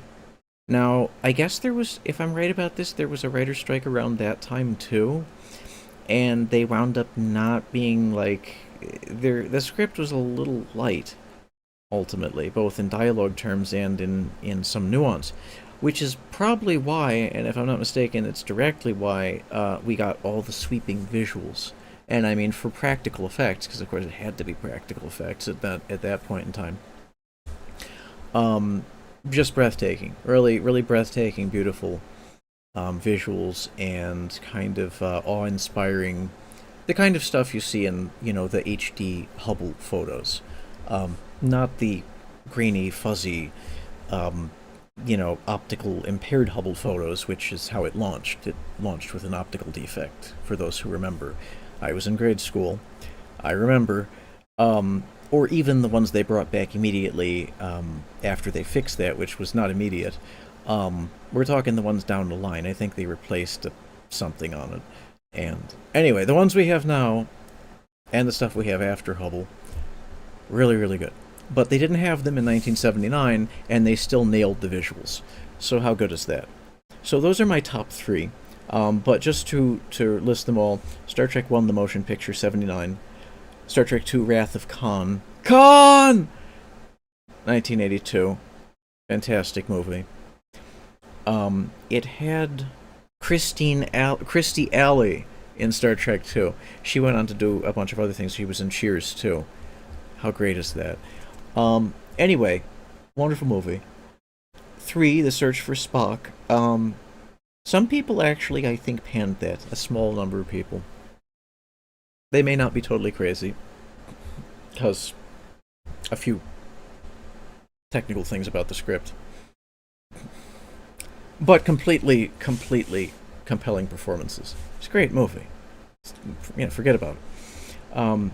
Also a good year I was born. So, Search for Spock, Star Trek 3. We got Star Trek 4, The Voyage Home, it was 86. Final Frontier, 1989. That one was ridiculous. They go to meet God in the center of the galaxy. It does have a great line. It has a really great line. Kirk delivers it. What does God need with a starship? That's a good question, right? Anyway, great line, terrible movie. Yeah. So 6, The Undiscovered Country. Oh, I'm wrong. I'm wrong for that. How could I forget? This is probably the best movie of the original series. Okay, well, that's okay. I know enough about it. I can be permitted the occasional oversight, right? This is one of the best ones. This has Doc Brown in it. That's not his name. Oh, I know. Christopher Lloyd. I was about to have to look it up. I know who Christopher Lloyd is. He also drove the taxi in that show I never watched.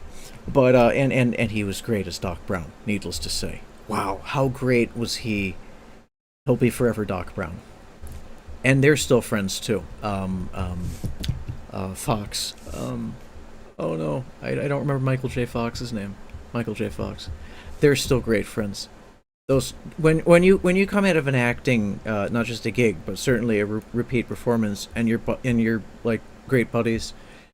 That's something to be said for what was involved in the production, the writing, the experience. So another great series. Shout out to those guys and Back to the Future. So Undiscovered Country is the one where they make peace at last with the Klingons, and well, they set out to make peace with the Klingons. But that's a long story there, and we're gonna probably wrap up on the storytelling segment of this because my enthusiasm aside, I'm sure some of you do want to get to see some gameplay. And besides, this kind of thing merits, a roundtable, right? I'm going to put this out there. This is in the can. Anybody could watch this. Somebody, like a lot of somebodies, are probably just as big, have just as long and pointy as ears as I do. I know some of you are in the chat or have been in the chat tonight. It merits a roundtable, right? It merits a TNG conference room with the stars in the background, which we could just paste in CGI and green screen for our purpose. Roundtable about Star Trek. That's what it really merits. Or hell, even a whole conference. How about that? But anyway, those that we could just go to those individually. The other movies, just to list them. Generations, which I mentioned before, which is Kirk and Spock. What am I saying? Kirk and Picard, they get together there to defeat the villain. First Contact, my top one. Insurrection. Insurrection was actually pretty good. It had some points, but it's the last canon movie. I'm gonna in my personal my headcanon is everything after Insurrection, not a Star Trek movie. Now, there's going to be people who are going to disagree on that, and I'm going to agree with the group of them that say 2009 Star Trek and 2013 Star Trek, both Abrams Treks, were good Treks. And here's how they're good Treks. They're good Treks in another universe. Okay, that's the only way for me. They're great action movies. They're fun, great energy. The actors do, for not being mainstream Trek actors, they do a really good job. Great movies, standalone movies. Chris Pine, they did great work. Zachary Quinto, he owned Spock. I mean, he made Spock his own, in his own way. The writing, like the plots and stuff, I don't really get down with it. But they blew up Vulcan, like in the first or the second movie. Some stuff like there, a little bit fast and loose with the concepts, but good in their own right. Nemesis can't go with. That is officially the last TNG movie. And then there's some other stuff which is Star Trek themed, right? And people are talking about, and I'm sure somebody wants to, including me, when I started the stream. Oops. When I started the stream tonight, I'm thinking, I'm going to talk about Section 31. Well, that's a long lead up to talk about Section 31, right? But I think it was worth it. I hope you all agree with me on that. Yeah, some of these other movies, none of these other movies do I count as Star Trek. They are perhaps Star Trek. Very unoriginal pun, but a very true one. Yeah, so those are the movies. Let's talk section... Oh, it's going to be a change of mood. If I'm going to talk... Let me ask you all that are still with me here. Thanks for sticking around, too. If you're listening to me ramble on about Star Trek, I guess you must love it, too. Should I break into Section 31? It's not going to be positive. I haven't actually seen it, but I've seen enough. I've seen enough of the last few series. I should go for it? Retro? Oh, man. This is rough. What the hell have they been doing to my Star Trek? And yes, I own it personally. Me. It's mine. No. All of ours. Our shared culture. Alright? Yes, I mean... This is literally a costume. It is. Okay. Hate to break the illusion of anyone that didn't know. But...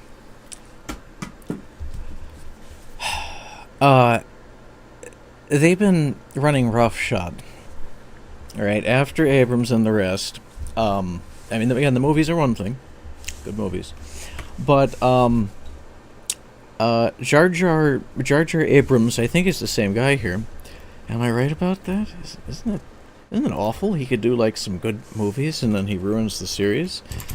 I don't even know, because you know what? He's done such a dog shit job. I don't care who he is. He's persona non grata. In this diehard, dedicated, lifelong, living and breathing Trekkie's opinion of it, okay? I do not know or want to know from this person. Was that emphatic enough? I could spell it out a little more clearly if anyone isn't sure. I'm not a fan of his. I'm not a fan. So what the hell did he do to our Star Trek? Yeah. Like, you go from making some vaguely half-baked, but nonetheless convincing action flicks with Star Trek theme. We'll call them Star Trek. I'll call them Other Universe Star Trek. Because the actors killed it. The writing was, was pretty good. The plots and, the underpinnings of it, not amazing. But they did a great job on that for, new actors and stuff. They did good. I don't credit him, at all. Especially going on to, Bad Robot. I mean, I'm sure I knew this already, but I so don't care. that I might as well just read it again, because I still can't believe it. I still cannot believe that we're looking at a Trek that looks like something that... Ooh, yeah. It looks like something that, Trent Reznor, awesome artist, performer, lyricist, a bunch of things, right? Looks like something that Trent Reznor, Marilyn Manson, another actually like quite talented artist. As a young guy, as a kid, I thought he was memes, right? Memes for like tryhards, right? Who wanna go around and pretend to be scary, or maybe they are scary, but a lot of them are just weird. Okay, so the artists are not their groupies. Unrelated opinions here, but it's kind of context, background. Anyway, what is his actual name? Manson. Whatever. Marilyn Manson. Like, it looks like him and, and Zombie, man. Rob freaking Zombie, man. That's another one. All scary dudes. Kind of metal industrial dudes. Great artists. But it looks like they got together in a writer's room, and, I think it was STD. It is STD, you know that. Star Trek Discovery. I got that one from Doomcock. Dictor von Doomcock. He's here on YouTube. Hail to Doomcock. Yeah, just that much, a little bit. The reason I'm here doing this now is because you're brave enough to put on a bucket on your head and do your thing. It's not the whole reason. I had it within me, but it's why I'm here now that much more. Okay, Doomcock. Alright, what a guy. Hail Doomcock. He's been laying it down on all this STD shit from the get-go. Huge, tremendous credit to him. I even have the shirt, "Without respect, we reject." How true is that? Very good. One of the undersung champions of pop culture. And pop culture revanchist, I think I could say. I think that's fair. There again, maybe too am I, because you gotta take these things into our own hands. They are not in good hands right now. They haven't been for some time. So, yeah, Section 31, holy moly.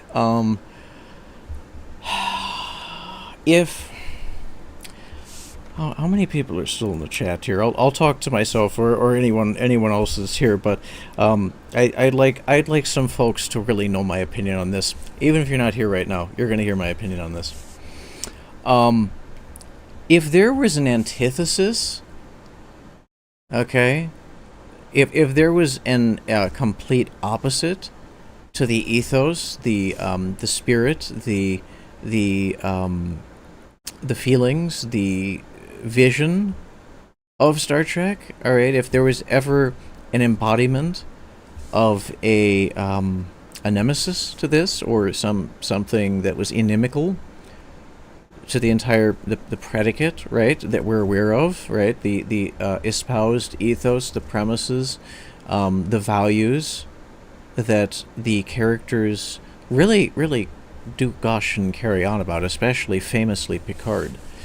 Okay, the Prime Directive. Among the things the Prime Directive discourages or disallows are many things. I mean, I could go into them. Non-interference in primitive cultures, famously. But what we might call, human rights, right? Closest analogy, contemporary analogy, human rights, right? Section 31 is an organization which is ostensibly in the lore, and we find this out by and by in DS9. DS9 is where they were presented, right? And there's some people who side note, reject this writer's innovation, right, in DS9 because of that. They kind of write that out of DS9 and accordingly out of canon. Most people, just about everybody, takes DS9 as canon, rightly so. One of the best written of the series. It's very competitive for me, TNG and DS9. And TNG is, needless to say, as I've said repeatedly, could never stop talking about, my top one, but DS9 comes really, really close. It actually comes really, really close, because the writing is just that good. It's that dramatic and subtle, and the acting, oh. We haven't even gotten to DS9. Maybe that'll be the next one. But that was where they were introduced. Okay. That's where Section 31 got their start in the lore. And without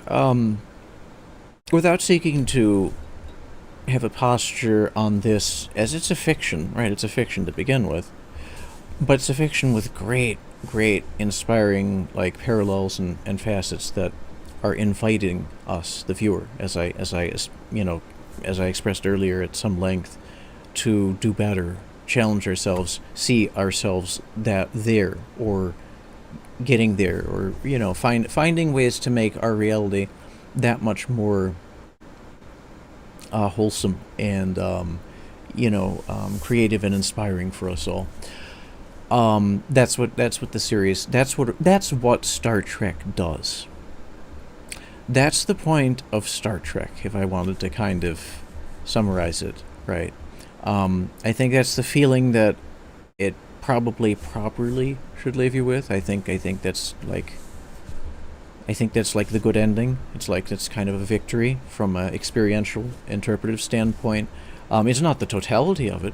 It's a wonderful, sumptuous entertainment fare, and it could even be fairly educational in its own way. Some of the concepts of warp and stuff, they did actually consult with real scientists and stuff. Like TNG had a surprising amount of actual research and consultations with engineers, nuclear engineers, physicists. They did some real homework there. It's actually a well put together series. It's not all it's still largely fictional. But it's fictional that is steeping in, at the time, very real science in a lot of cases. So to get back to it, those feelings, right, that the feeling of the aspirational, hopeful, dare say noble, I don't know if noble is quite the term, but ennobling, right, seeking the betterment of oneself and mankind. These are the things. The spirit of Star Trek, it underpins all of the performances, all of the writing, all of the messages in the totality of the performance. And there's so many of them, and do such a good job that they have. Section 31 is kind of the dark underbelly and a stain on the entire notion of a perhaps too pristine, in some fairness to human nature alone, without even commenting on alien nature. Now this is no apology on my part, but I will say there is room for a nuanced view. But at the end of the day, and with however you might accept nuance into the whole assessment of what Trek means to you, and what the messages are that are involved, Section 31 has really no place in that. Section 31 is a summary description, secretive order that was established predating, or roughly, we don't know exactly, of course. They claim it predates the Federation, or that it was created contemporaneous, same time as the Federation. A secretive order of essentially clandestine agents who do everything that you would expect spies and thugs and other variety of incidentally crime-perpetrating operatives. Or is it so incidental?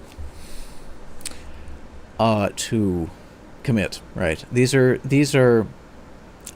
is what they represent. They represent a lawless group that is allegedly, according to their own myth that they propagate, there to protect the Federation. They're there to ensure to safeguard humanity by ensuring that any threats that the Federation, for whatever reason, perhaps based on its values, very good solid values which are shown again and again and again, to, if not always, be adequate and completely able to fulfill, everything that would be ideal in dealing with whatever the problems of a given episode are, or arc. Not being a panacea, rules don't tend to be panaceas in fiction, or maybe more in fiction, not in real life. But as good as they are, and they are very good throughout all of the Star Trek series that I would count as Trek, Section 31 operates underneath and beyond those, with the ostensible mandate that they're going to protect the Federation and humanity at all costs, which some people find to be, I suppose, attractive, for a variety of reasons. Not mainline Trekkies, and I don't think I don't think anyone that has value for a lot of the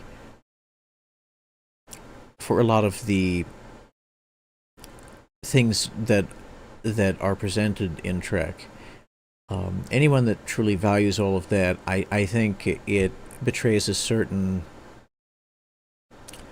sense of conceit or conceitedness to be able to really accommodate the idea of a Section 31 that operates beyond the Federation Constitution, right, what they call the Prime Directive, their charter, and beyond the laws of civilian non-Federation Earth, to basically commit whatever willy-nilly acts of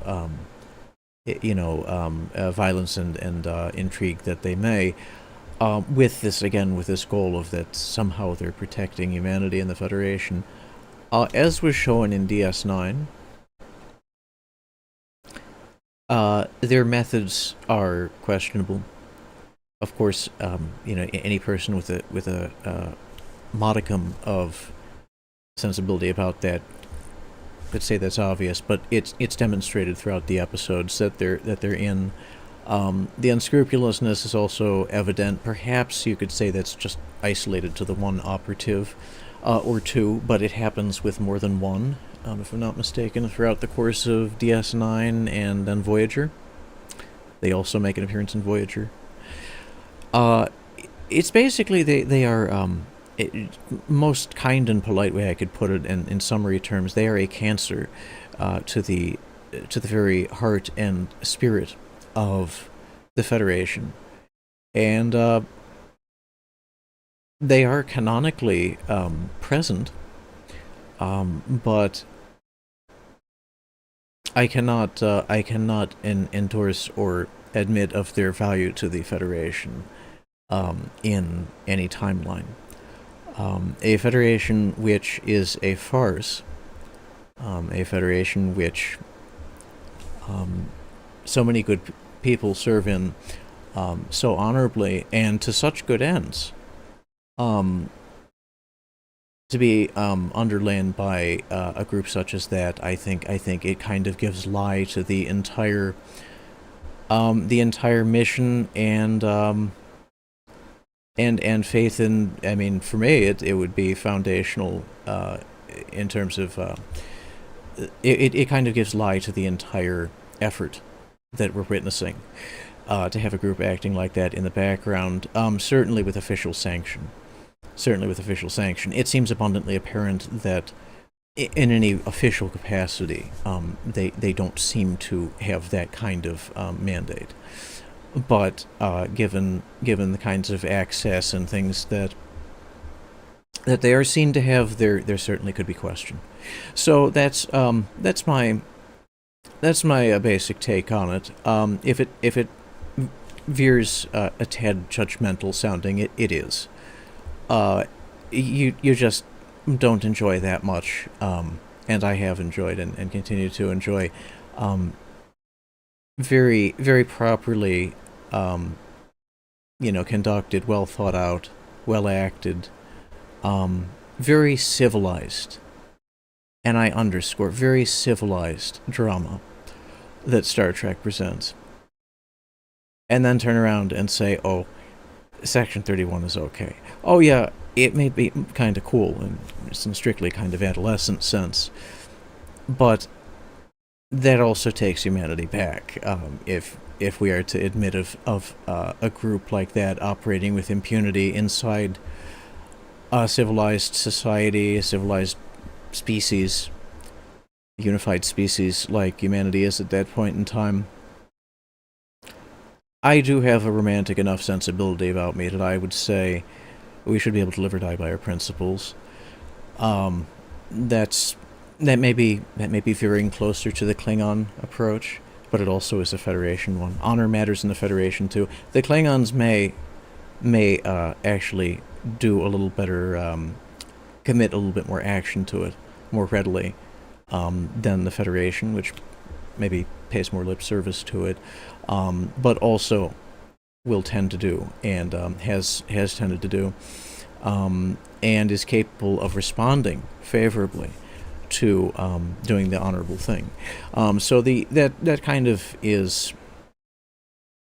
that's kind of the distinction. Section 31 is a reflection of a throwback to a humanity that is, I would say, in the big picture, unsure of itself as a species, and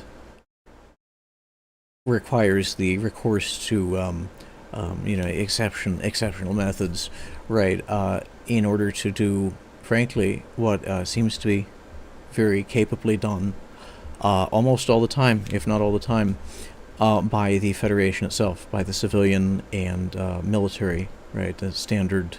It is technically, this is the other thing, two very fine points that we have to reach this point in the video for me to lay out, if you didn't know already. One is that technically these shows are formatted as a soap opera. However subtly formatted that is, it is. The other is that the Federation is a military order. They aren't quite the merchant marine, right? They are armed ships. They operate as scientific and research and, resource accumulating and distributing vessels, right, as ships do. But they are officers and enlisted personnel, so it is actually a military order. And it's not always apparent. It certainly wasn't to me, being a toddler, kind of just growing up watching it, but it makes sense, right? They are a military order. And so, of course, they have rules. And they tend to adhere to them pretty well, and they do pretty well. They do pretty well in doing that. Also, generally without much pressing need in general, right, or freedom from want, as I discussed way back. Most civilian crime is kind of unheard of anyway. It's pretty rare in the Federation world. So some people say it's a little too utopian in that respect, and there are critics there that I can respect their opinions in that, like, especially again the Vulcans. Biggest gimme in the series, but we have the great stories based on that, and just because things are improbable doesn't mean to say they're impossible. So Star Trek still can be real. I do believe that, or something very, very close to, or even better than that. And for me, in my take on it, we certainly don't require a Section 31 there to fly in the face of it, right? To make a parody out of the entire affair. So that is what Section 31 represents. That is what Section 31 would do, and does for the most part do, in the series they feature. And from what I've seen of this movie, which is enough excerpts to be very unimpressed by, very unamused by, completely not worth seeing, number one. And number two, it's a typical Hollywood glamour show, right? I mean, this is an affair where everyone looks slick, right? Everyone has some ridiculous costume. Everyone has excellent makeup. I mean, yes, they have great makeup. I've seen the excerpts. The sets, look, they're drippy sets. They're great looking sets. The performances are dog shit. I mean, not to trash it completely, I'm speaking a little bit out of school here. I haven't actually seen the whole movie, but everything I've seen points to their performances not being good. The writing, I'm going to take as a foregone conclusion, is garbage. Because everything GBAMFS, apart from those first two action movies, which were decent, has been utter tosh. It has been tragically... the word desecration is probably a bit of an overstretch here. But it's a complete just... I mean... There's no resemblance to, and in fact there are very striking, dramatic, like, parodic elements. Like, we're not even talking, a straight parody, right? Because there's parody that's kind of played, directly. And then there's, like, black comedy, right? There's such a genre as black comedy. Some people enjoy that. I enjoy some of those movies. They're a real chuckle. Okay. But when you take something that's as idealistic as soaringly visionary as Star Trek is as a franchise, and then not just reduce it to a farce, not quite limit it to being a simple parody, but turn it into kind of, especially STD, Star Trek Discovery, a kind of film noir, nightmarish hellscape with just completely absurd writing, farcical characters, farcically written and farcically acted, if that. I have seen a little more of STD than I really want to admit. Haven't watched the whole thing, don't get it twisted. There's no hate watch from me. Certainly don't mean to advertise it, but in order to criticize it, you kind of have to. I've seen like 2 episodes and enough excerpts through Doomcock's coverage. Okay, I never need to see that in my entire life, nor will I. What the hell did they think they were doing? I mean, were they trying? The only thing I could think of is that they deliberately, if we've heard of the term in the so-called journos, the so-called journalists in gaming circles, own the chuds. Own the chuds? Where have I heard that? Didn't somebody say that just before, like, something that looked a whole hell of a lot like a fucking chud? Like, I think the chuds fucking won, alright? Tell you the truth. And they aren't all terribly unsophisticated rubes. Ask me how I have an insight on that. Alright. Fucking chuds. Look who's talking. Anyway, man, these fucking people, arrogant and talentless, arrogant people.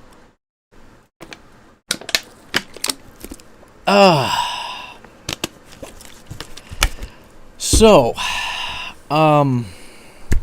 they're the kind of people that would support a Section 31 because maybe they need it. How about that? Tie some things together there fictionally. But that doesn't mean that anyone should have it. So, yeah. STD is an STD, and it's not a Star Trek. Not even close. There were some other ones too. I heard there's some. I've heard people. I value their opinion. I care for. Tell me Lower Decks has some quality stuff. I actually believe that without having watched. I did watch one episode. I do believe that. I don't think wholesale that the series is worthwhile based on other information I have. But, and I should make clear here, at some point during the video, I might as well just do it now, that the opinions expressed in this live stream are reflective of my own Jdawg. Alright, these are my opinions, although I think GBAMFS is in we're in great company here for anyone that knows about this in the Oregon. Some people do. Um, I may the views may not be all mine, but they are mine for the purposes of my presenting them this evening. Um, yeah. The Lower Deck series is I think there's some merit there. I'm going to investigate that one, and I also have heard. I've heard some worthwhile things about the third series, but none of this is of interest to me. The most recent Star Trek of interest, and I will finish the point about Section 31, but I want to throw in some good stuff. It's so negative. It's like, it's the opposite of Star Trek, right? So, anyway, Season 3 of Picard, wow. Season 1 and 2, they're not canon. I'll tell you what, I'll admit it, I was that thirsty for some Picard Trek, for a tall drink of Sir Patrick's stew that I binged watched in the middle of COVID. I mean, it was extenuating circumstances. I binged watched, all of season 1 in one night, of Picard, and it was bad. It was bad. It wasn't not Star Trek bad, but it was like the worst episode, some of the weakest episodes in writing and production terms of season 1 or I'm thinking 4. I mean, it sounds like I know what I'm talking about from seeing enough TNG, right? I do believe 1 and 4 had some of the stinkiest episodes. I might be wrong about that, though. It might be 5. There were some great ones in the later seasons, too. But, regardless of the season, some of the weakest episodes of TNG. That was pretty much the whole of Season 1 Picard. Season 2, I wouldn't casual watch it. I'd watch an infomercial or something. The same thing for this whole, JJ Trek thing. But with less positive feelings in that case. So, yeah, Picard Season 3 touched my heart. It gave closure to the TNG story arc. It brought up some very wonderful and great, and not only nostalgic feelings, underpinned by nostalgia, but a lot of very enduring and real fond feelings of the parasocial relationship. Not just me, has developed very fondly towards the TNG actors, as well as many of the others in some of the other shows. It's pretty real. It's pretty intense. So without any of those actors knowing who I am or anything from what I am about, apart from going on 3 hours, I guess. Yeah, I guess we have something like that. We're close. Rambling about Star Trek. Without all of that on their side, I certainly feel like I've come to know them, and I've seen enough interviews and stuff. No creep, but I've done my research and I have the interest, and my goodness, really worthwhile people. And I've not had, matter of fact, had the chance to see them at a convention. It's just never worked out. So that's one that's on the bucket list for sure. Season 3, a great season. I actually got the box set of just that season, because it was that good. I view it as a standalone. Yeah, recommend it, Retro. Totally recommend it. Standalone finale brings a great closure to the TNG arc. I also understand, just a quick shout out to Otoy.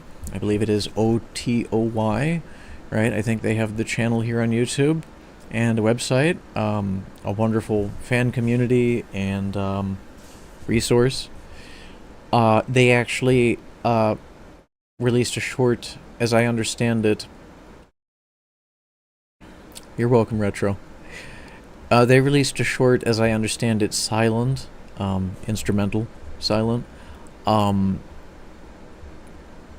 film that I don't know if Shatner actually acted in it. I think I think he made a cameo, and the rest was them um, combining footage and stuff, and introducing new footage. I don't know if it's homespun or there's a little CGI, or these days we would say AI, right? In it. Hey, Shadow. I don't know how long you've been gone, but you can rewind. It fill you in on all the Trek stuff you didn't know, and if you did know, that's great too.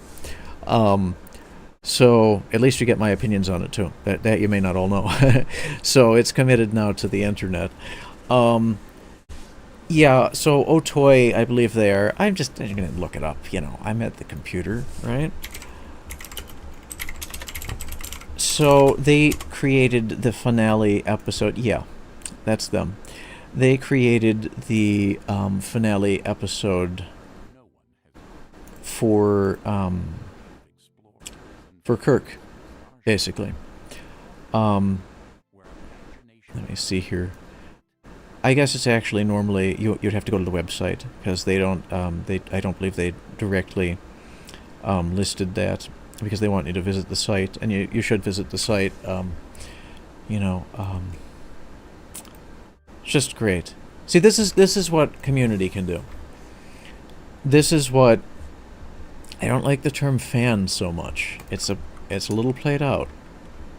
It underplays the level of personal sense of feeling, commitment, sentimental and other investiture, right? I mean, I like video games.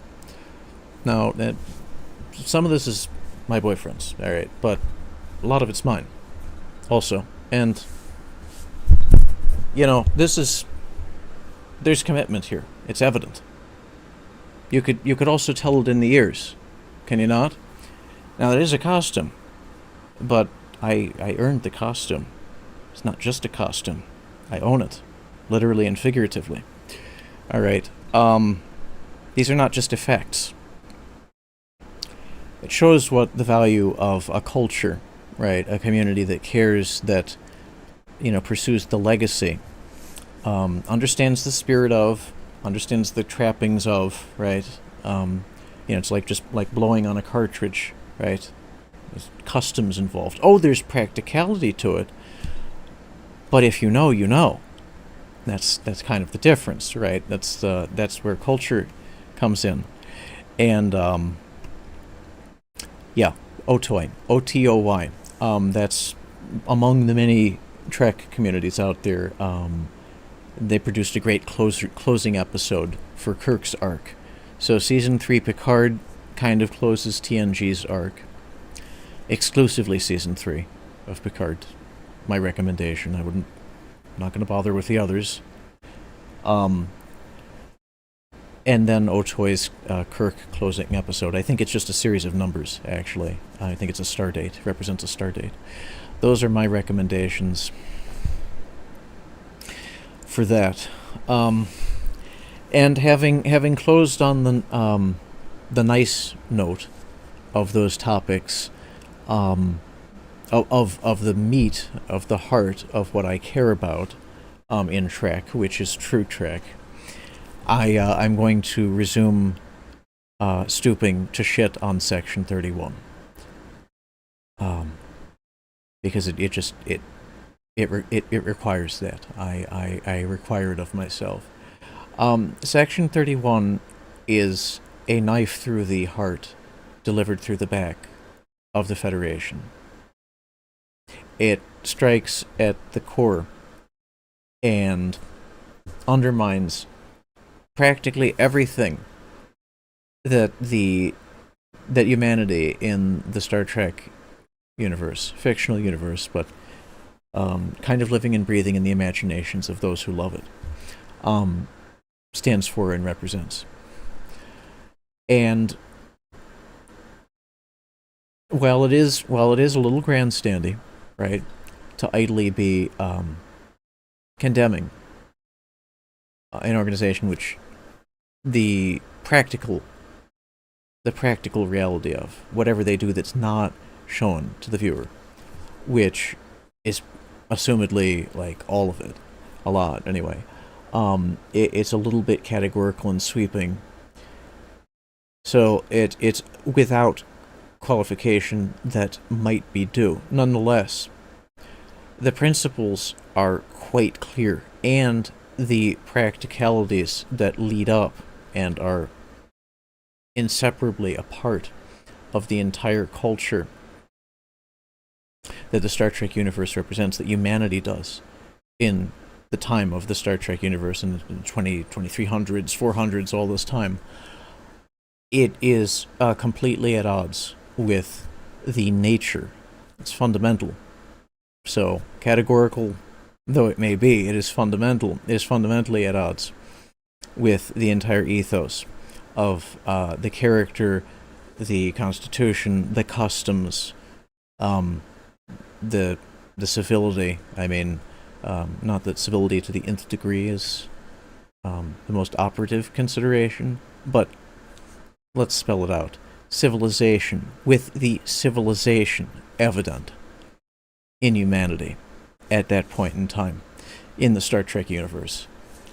Section 31 is garbage.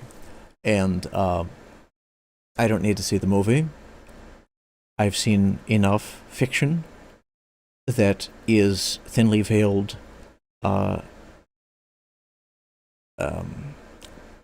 secret agent filleting. I think Western media is saturated with the basically promotion of from James Bond and the rest of them, of the clandestine operators over civilian leadership, over military command structures. I think fiction has given us more than enough treatments that are favorable to these kinds of people. Speaking in a fictional sense, of course. And I, for one, am tired of it. I find it to be tedious. I find it to undermine the whole presence of the universe that we're presented in certainly the Star Trek universe. I find it to be very, very tired in a lot of other franchises where that kind of features as well. They did the same thing with Star Wars, with I think Kylo Ren's order or whatever the hell that was. Okay,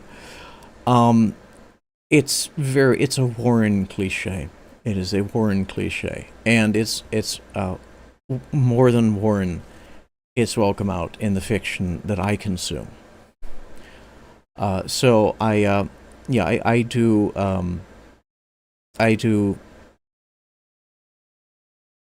do decry the direction that Star Trek is going in uplifting, right, as making an example in any kind of favorable sense.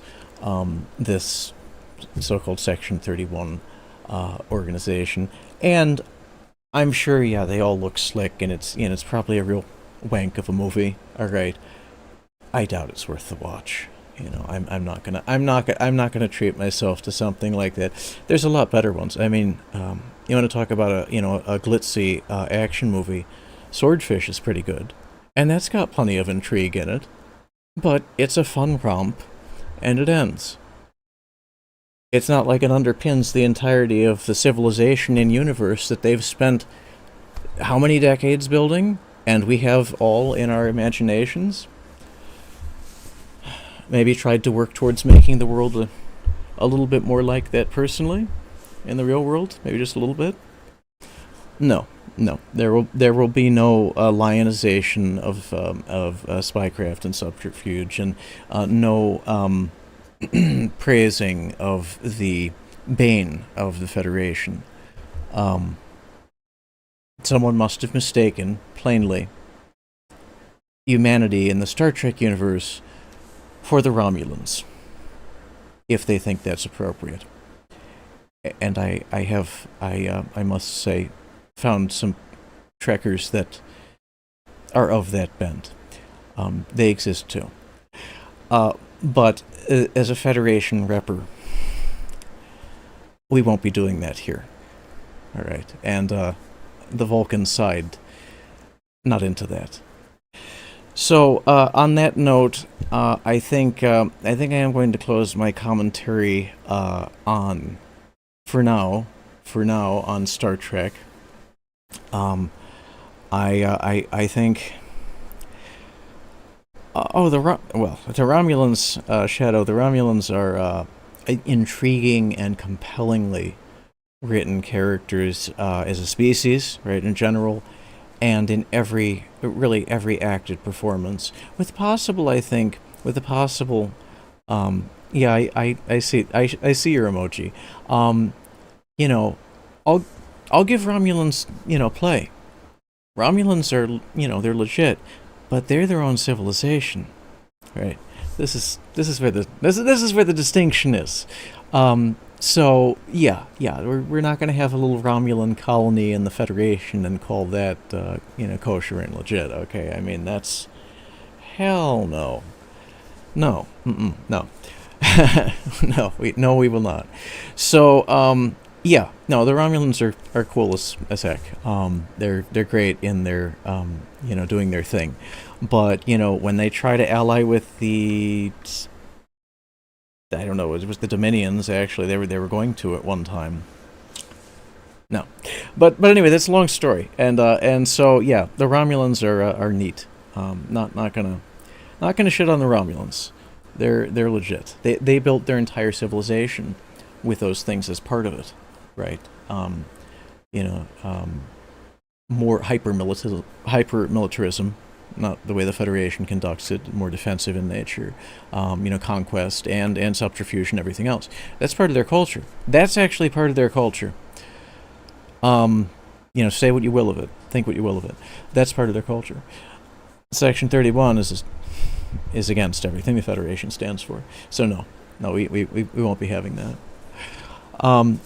And on that note, I'm gonna close my soliloquy on this for right now.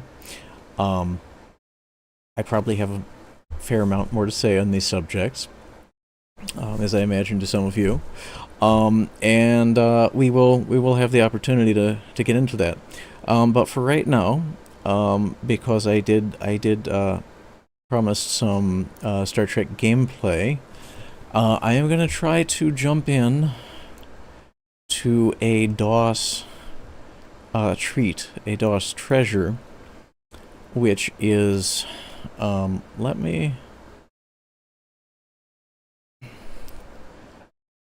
try to switch this over. Alright, you all should be seeing me in the window over here. Okay. And we're gonna try and get into game.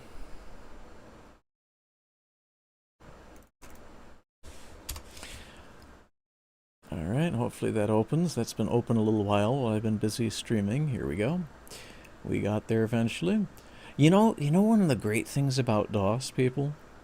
You know one of the great things about it? It was as near to bare metal with a consumer OS. We're not talking about, it's not in a lab, right? It's not that close to the metal, but it's pretty darn close to the metal. It's about as close to the metal in OS as you got at the time, without dealing with a lot more than casual user manual reading, right? Getting into expert plus level of computer stuff. I have just a few games in here. Let me get into... Here, this is going to be an oldie but goodie. You guys ready for a treat? Norton Commander. Okay. Nothing like... hold on. I gotta get it on the right screen. Hold on just a second. Where is that? There we go. Yes.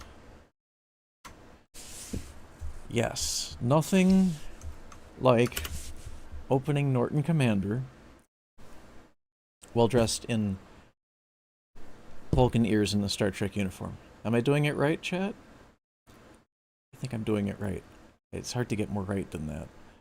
Okay, so let's see if this will open on the right screen. It's probably going to pop back over.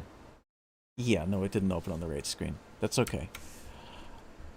I need to make this the primary screen.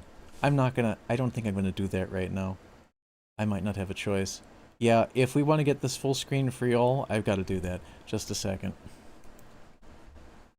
Oh, Windows. Windows never changes. Anyway, DOS ran quick. That's the benefit of DOS, among other things. There's no fluff, there's no filler, there's no ads, there's no endless prompts, there's no 3 and 4 and 10 windows to adjust one setting, there's no searching for things where you know exactly what it is you want, and usually, before, when they didn't move everything around and hide it from you arbitrarily, exactly where it was, there's no searching for that. There's no searching for Lotus when you want Lotus Notes or Lotus 123 or Lotus Accounting. I don't use any of them, so I don't know. But I do know that when you're searching for Lotus on a computer, you probably don't mean a fucking Lotus car. And that's what comes up. Because it's an ad delivery system. Okay, this is my personal opinion, and it is qualified. Alright, I'm an IT guy on the regular. I don't like it. The computer is supposed to serve users. Okay. That's what's supposed to happen. Instead, it serves ads to users. That's kind of not a great deal. It's a pretty bad deal, in my opinion. Even if it's free. You know why? How much is productivity worth to you? How much is your time? Oh, gee, isn't that what most people pay money for? Well, there you go.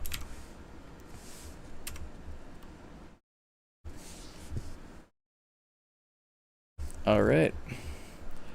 Do you see it? You should see it now. There we go, right? Alright, so that's as full screen as it gets. It's a little off to the side here and whatever. But yeah, this is Norton Commander, and like, this is like, you want to select things? It's easy. You hit insert, right? Of course, the issue here is it's jumping 2 lines for every 1 input, which, yeah, this is the issue with emulation. It's not perfect. But, yeah. We'll work with it. We'll try and make it work. So, let's go to games. And, yeah, see, it's real simple. Obviously F1, that's your help. F2 is a little quick menu. You could actually customize your own menu. It's like macros, so you program it and it does automatic functions when you hit keys after you open it. 3 is view, so since so much was text in the DOS era, you just highlight the file and, you know what, here, sure. Bats.doc, right? Mutant Space Bats of Doom, okay?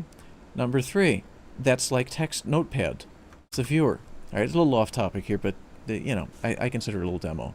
So anyway, cool stuff. You got your edit copy, F6, and these are when the F keys actually were used.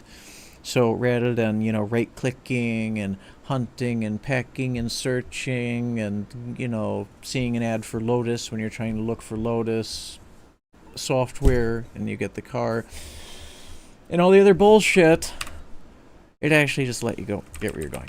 So, here we go. Star Trek 25th anniversary. Here we go.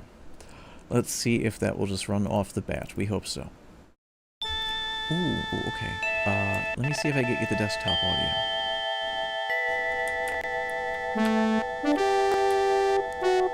You all hearing that? Do you hear it? I hope so.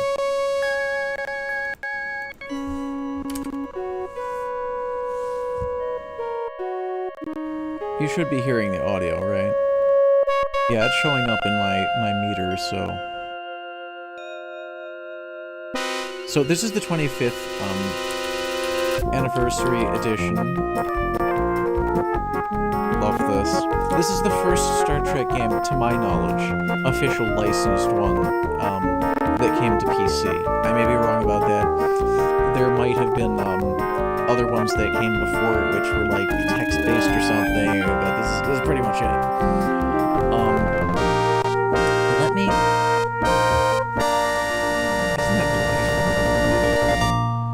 I love it. So, what I'm going to do, I'm going to try and take a little bit of the stuff on the screen away. Give me just a sec. Oh, we're missing a little bit of the stuff here. Darn it.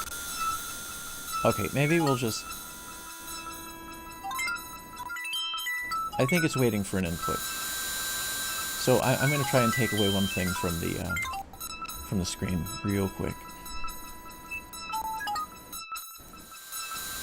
There we go. Okay. And, I don't know. That could work. Yeah, sure. Alright. So now y'all should be able to see that a bit better. And me too. Okay. Been a while since I played this. I'm not guaranteeing I'm going to be any good playing it. But it's not that hard of a game either. Though the Enterprise's... I'll read it for you. Though the Enterprise's primary mission is peaceful exploration, the galaxy holds many surprises. To be prepared, we are conducting a mock battle with the USS Republic. Weapons will be set to minimal. Strength and the ship's computers will simulate damage. Alright. So, Republic is in position and ready to begin. Arming weapons.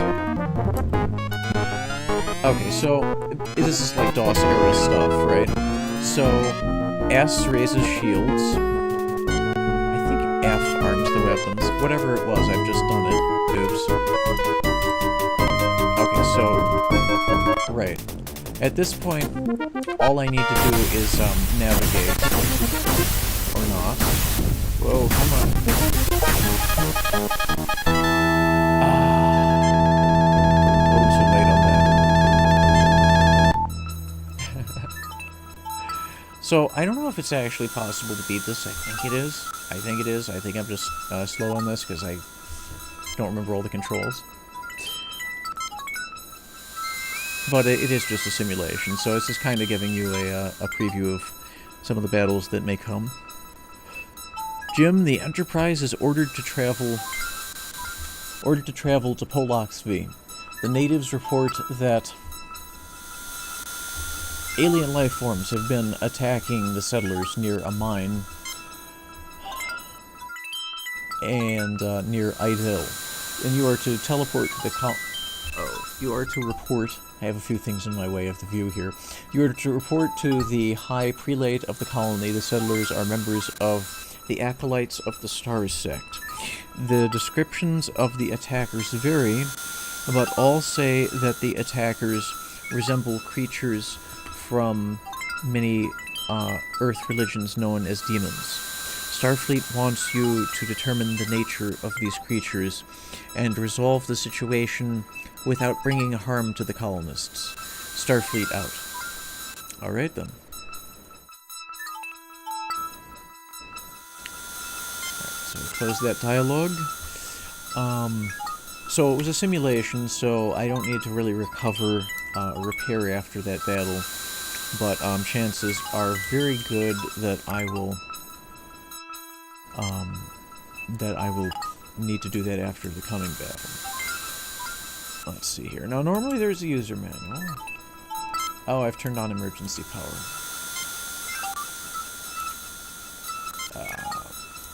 It's kind of funny. Alright, where is...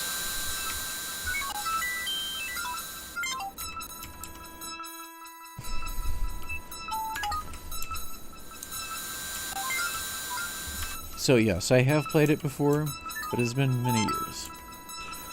And where is... Ah, here we go.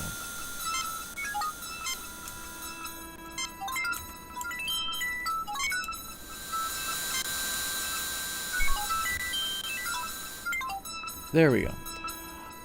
Little problem. I don't actually know which one is which. And my manual, I don't have handy. So, give me just a sec on this. It's how it used to be in the old days. This is kind of, it's an authentic experience.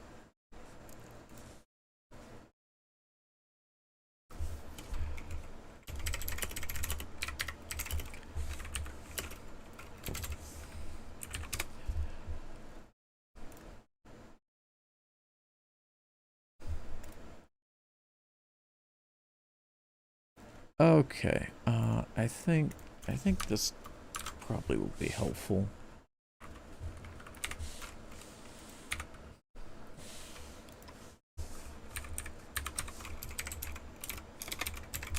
So you have to have the manual to see the star map.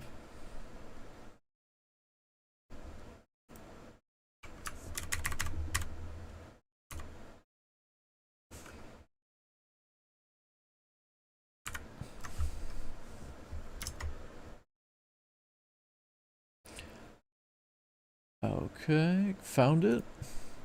Going back now.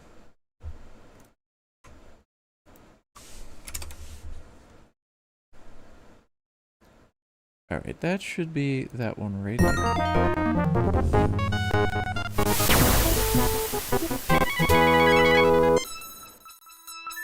Alright, that's the one. Now, I need to find out what kind of threats are on the planet.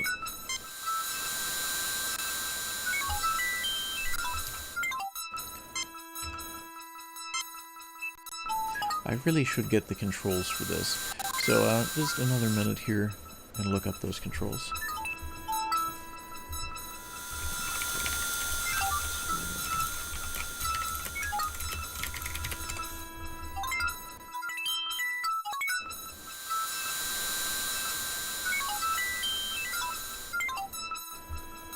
This is the benefit of playing this in the modern era with internet and all this.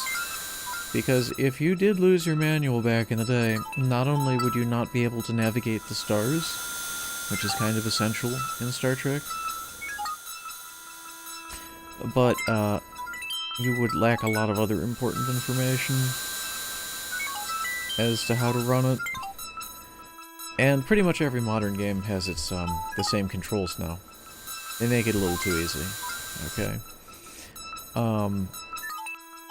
The control schemes for games of this era, kind of all different. So you definitely want to have your manual. It also often, the manuals had a lot of rich detail, good stuff. Like, they're like, you know, mini books.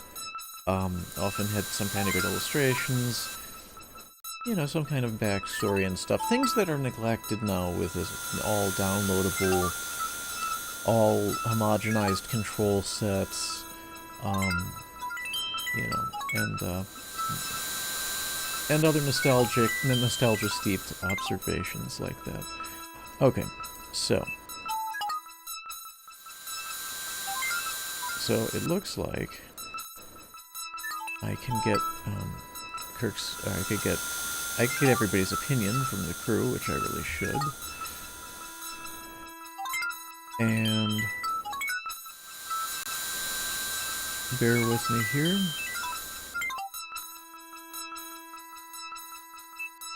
Okay, I think I have everything I need for that right now.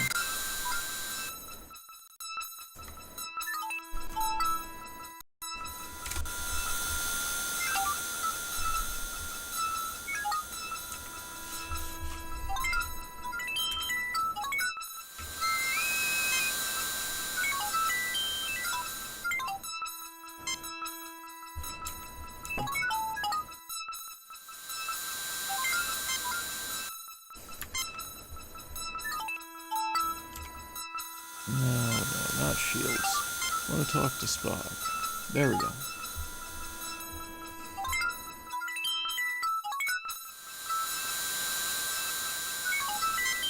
Alright. So,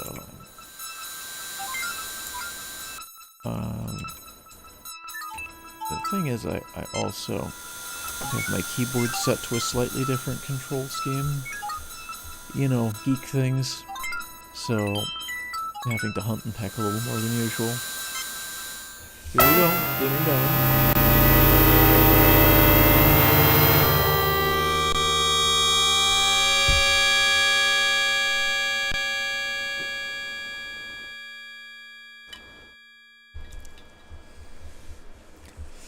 This is so much better, gentlefolk. We are honored at your presence, and hope you will find peace here in our haven. Alright, so I'm gonna go ahead and look around a little bit. Dr. McCoy answers, so any kind of, it's a little bit of simplified control set, you know, versus modern games. So, anything biological, either people or, you know, plants or suspected life forms, McCoy pretty much answers those kinds of questions. You know, if you're looking at something or scanning something, and Spock pretty much handles the scientific stuff, anything, you know, electrical, mechanical, and tactical stuff. So kind of like the same role from the show. Alright. So that's the high prelate. Let's see, there's a sign here. All mining equipment must use this road. Alright, so there's a big forest over there. And some Spartan shelter buildings. I'm going to ask Spock what he thinks of the situation. Captain, demons and supernatural creatures are, almost by definition, illogical. Yet it is evident these people believe what they have seen. Barring illness or mass hysteria, I agree that a real problem seems to exist. Doctor, you need to investigate the possibility of disease, mental or physical, among these people, before we go chasing up the mountains. Prelate and Given, may we see those who have encountered the demons. They are already gathered in the chapel, and I will cooperate in any way with you. First door on my right. Alright, so.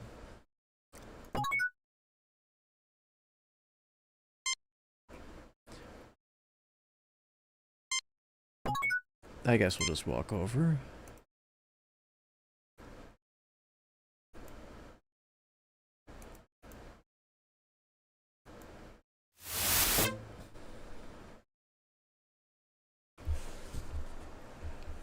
Alright, so let's see what's going on here.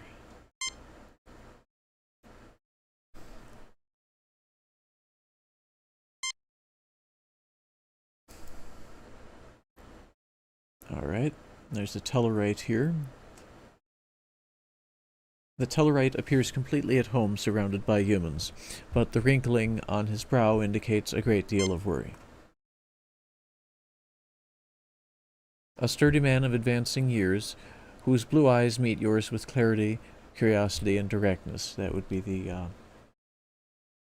I guess one of the elders, and a grim-faced minor colonist nods curtly at you. Alright, let's find out what's going on with these people. Okay, so not everyone is able to speak with us here. Looks like this is going to be the only one. Brother Stephen. I am worried about Brother Chubb. Can you examine him, Doctor? Okay. Yeah, let's find out what we could do here.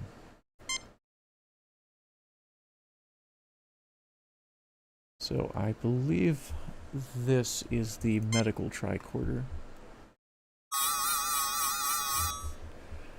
Dr. McCoy reports using his medical tricorder. Jim, this man has suffered severe physical injuries to his head and arm. The wounds have been adequately cared for, however, he has developed the Nagrivian infection. Nugarian infection. If not treated swiftly, the effects can be fatal. The infection can normally be treated with hypoditoxin, but there's none on the Enterprise. Brother Stephen, I may be of some assistance. The Loraxian berry grows near the mouth of the cave. If I could acquire it, I would be able to synthesize the hypoditoxin from the berry. Unfortunately, the demons prevent us from approaching the cave entrance. Perhaps you could retrieve it for me. Alright, it seems we have our mission.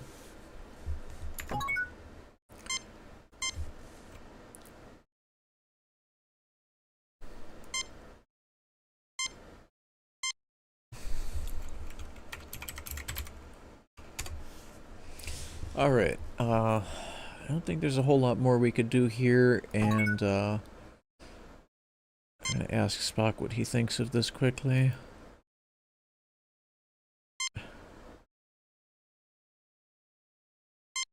Yep. Basically, we need to go get those berries.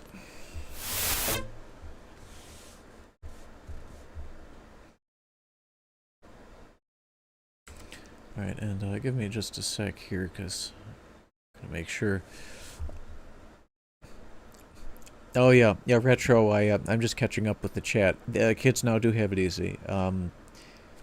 Easy and not. I mean, because it's all ad delivery, and, you know, it's like they're not really using a computer. It's like they're flipping through a magazine. It has 2 articles, and then it's all fluff. Right, so it's good and bad, right? Yeah, you remember this game? This was a classic. This was a classic back in the day. Heck yeah. All right, let's get back to that.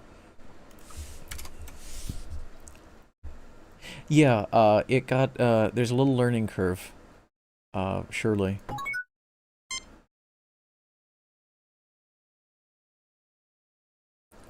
Alright, I am James T. Kirk. As basically there's, you know, as is kind of typical with a lot of these point and click adventures, you do have some dialogue options. It's not too typical. I don't think a lot of the Sierra ones had it. LucasArts did that a lot. So anyway, I am Captain James T. Kirk of the USS Enterprise. We have received word that alien life forms are creating problems at your mining facilities in Jdawg Mountain. Tell me more. And the option 2, Most High Prelate and Given. I am honored to meet you. I consider it my divine duty to assist you in any way possible with the spawn of the devil. Option 3, Been seeing ghosts and boogeymen, huh? I find that a little hard to believe. Alright, I think number 1 is most Kirk-like, so I'm gonna go with that. Certainly, Captain Kirk. Not aliens per se. We have encountered what we believe are demons at Jdawg Mountain. Creatures surely emerging from the very gates of hell. Our God would not test us thus without reason. So we believe your might and insight are our God's method to help us discover what is going on. Alright. Well, Prelate, gonna do what I can. Aside from seeing demons, has any hard data been collected? Any evidence I could see? That's an excellent question. Alright, and that's option 2. Demons? Gates of hell? Get real, man. This is the 23rd century. That's more of a Bones remark, I say. And, yeah, we're gonna go with the first one. So, a skeptic would consider everything merely anecdotal or unproven. My people will gladly tell you their own stories, so you need not hear it secondhand through me. Okay. They already told me inside.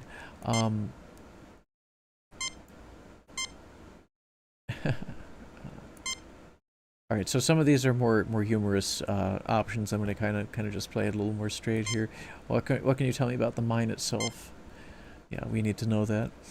The area is exceptionally stable tectonically and easy for our machinery to work in. Praise God.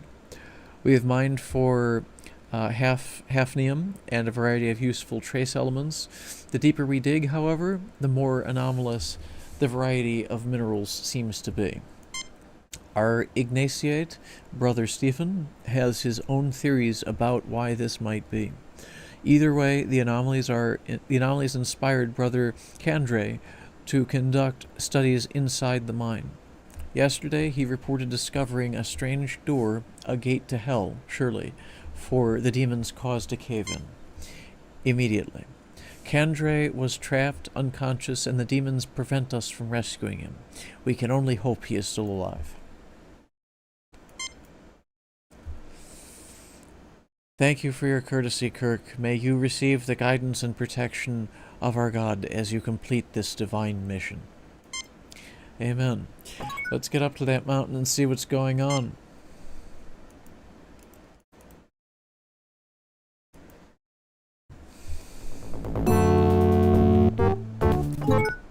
Alright.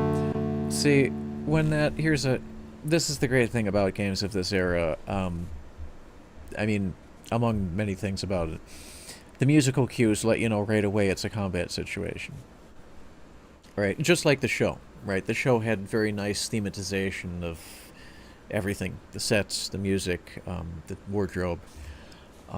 Another of the great and creatively interesting... some people think it's overemphasized. Right? Like, too much uniforms, too much, like, military chic. I don't really think so. I don't really look at it that way. But anyway, it's one of the high points of the show and the games. So, yeah, very well put together. It really was. So, we have one guy that's kind of... It looks like he's standing right in front of my crewman here. I think he's standing in front of Bones. And the reason I say Bones is, right, blue shirt. This is Spock. He has his hands behind his back, right? He's always like Spock pose. So that's Spock. So it's got to be Bones over there. Looks like we need to stun him. So I'm gonna stun him.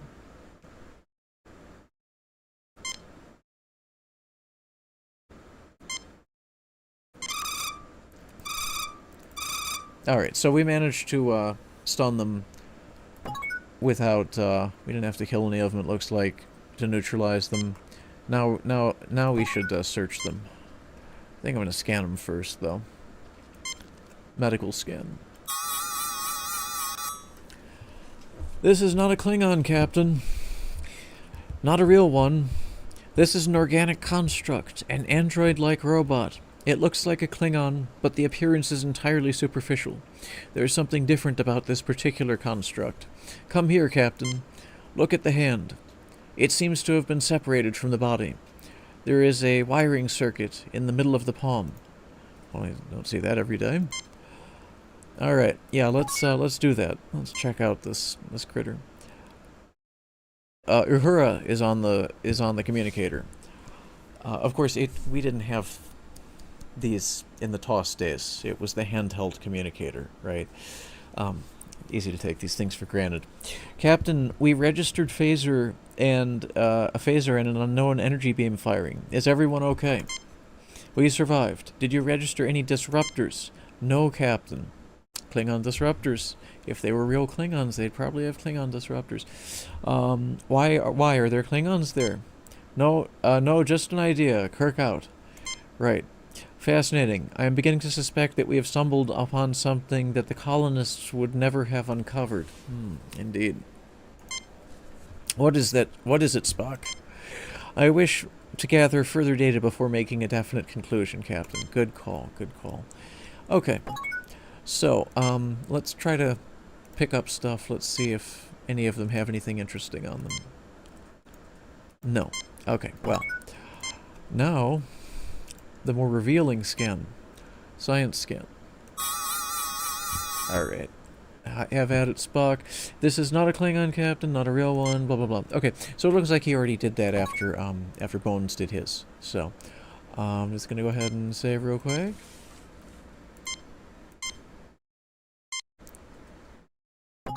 I think that actually worked. Yeah, okay, there we go. And, actually, before I get too close... Now, these games didn't tend to be too complex from puzzle standpoints and stuff, but, you know, having played just a few of these point-and-click adventure games, I'm gonna scan the rock face. No. Okay, well, looks like we'll be fine to go in. Alright.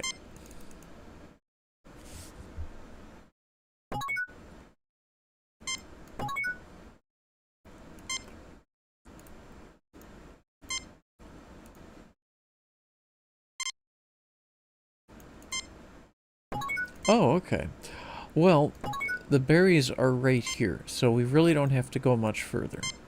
For now.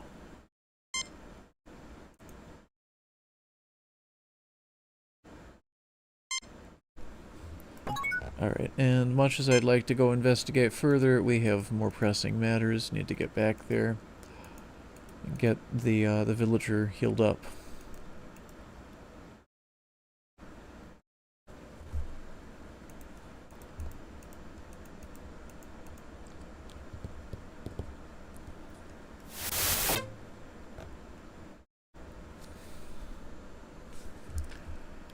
Alright, so I'm gonna give those berries over. Let's see what he could do with those. Good, you have found the berries. Bring them to my lab quickly. Okay, so, where is the lab, huh? That's probably in the other building.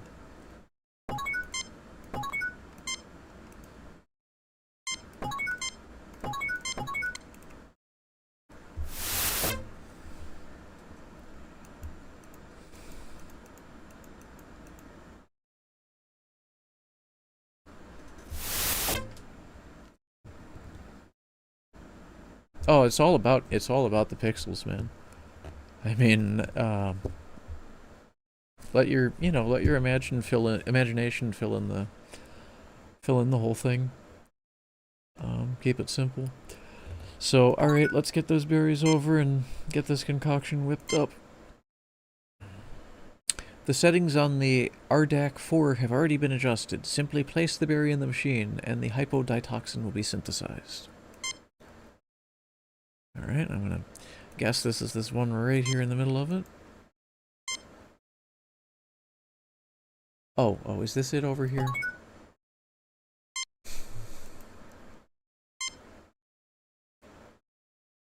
Okay, that's that.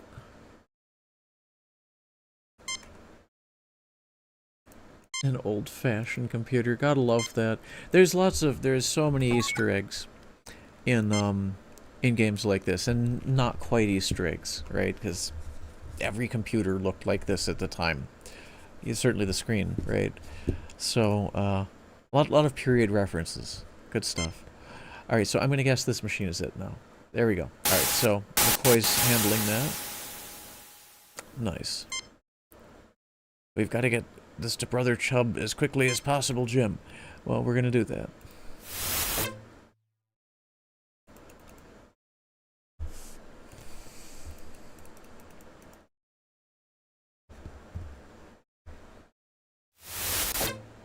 Oh yeah, Shadow, yeah. Is nothing like playing a pixel game on a nice 4K, at least 60 FPS, maybe better 120 FPS screen, right? Very, very luxuriant. Now we just gotta get the CRT action back in and we'll have it all. Alright. So, we got this. Let's get him the medicine here.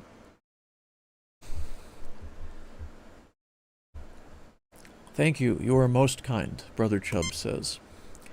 Alright, let's give him let's talk to him real quick here, see if he's feeling a little better.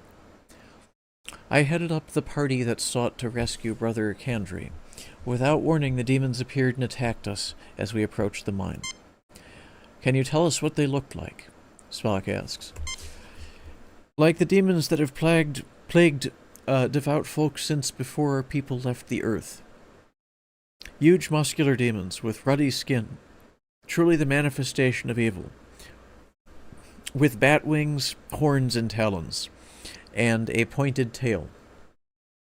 God preserve us all. One tore open my arm, and I surely would have perished but for my companions who bore me back down the mountain. Okay. The demons didn't follow you? Good question. No. Why not? Okay, so let's give him a scan. See if he's any better here.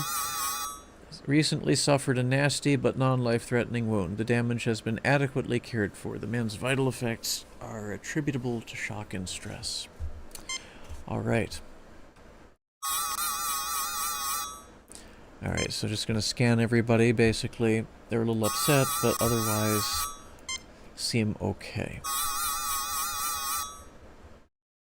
Okay, very good, very good. I'm gonna talk to the other colonists here. Brother Greasenash. I am Brother Greasenash.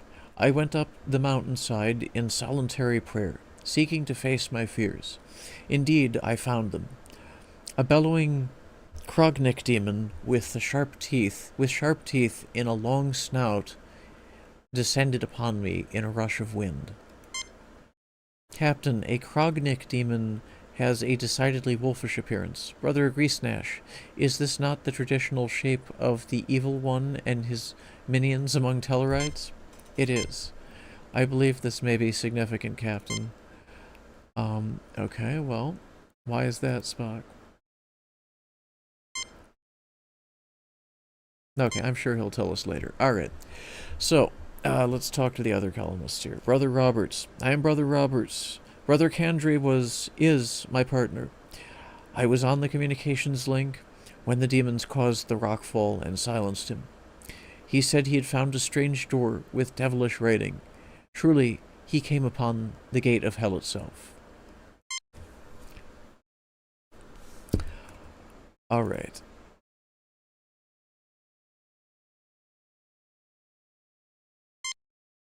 Okay, so, Brother Stephen, I am Brother Stephen, et Ignatiate, following the holy teachings with mind and soul alike. I believe the anomalous mineral readings, in combination with evidence of ancient disturbances in this otherwise highly stable geologic location, indicates previous habitations of the region eons ago. Okay. Why, Spock, you two should get along just fine. He sounds just like you. Brother Stephen continues, I would be equally honored to discuss medicine with you, Doctor, as science with your Vulcan associate. Let me continue. I believe our God made humans, aliens, and demons all. If I could get a real demon into my study, I would bless our God for the opportunity, as I thank him for everything in this life. You tread close to unholy knowledge, Brother Stephen. Brother Stephen, I appreciate your prayers, Brother Roberts. Captain, if you and your people go up the mountain, I hope afterward you will visit me in my study, which is next door. Which we were just there, so that is kind of redundant dialogue. But I am too old to make the trek myself, but I am eager for knowledge. In return, I will offer you what insights our God grants these old eyes. Alright, and McCoy says he's completed his study. I've found no evidence for physical or mental disturbances among the colonists, causing them to see hallucinations. There must be other reasons for what these people are seeing. Yeah, I love the beeps too, Shadow. It's feedback that's missing from modern games. This is the problem. I mean, okay, among many discrepancies, differences, and sometimes problems, issues with modern games, they lack, like, arcade feedback. And by arcade feedback, yes, beep, right? Beep, and sometimes you do get a splash screen. I'm glad they got away from that in a lot of games. You don't really need too much of that, but, like, yeah, you know, just simple, you know, it's like haptic feedback. That's actually kind of a good turn, right, in a lot of consoles and stuff. It's something simple like that. It helps you just stay a little bit more, you know, on track with the game. Little touches like that. So, at this point, I think we'll go ahead and save again. And it's time to head up the mountain. Find out what's the cause of all this.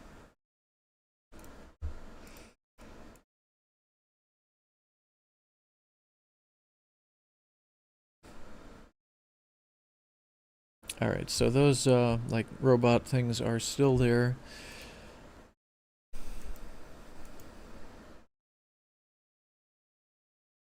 Actually, wait a minute. Even though we weren't able to obtain anything before, said there, I think Spock reported there were wires hanging out. Yeah, we know they look like Klingons. Let me just see if there's anything I could do with them.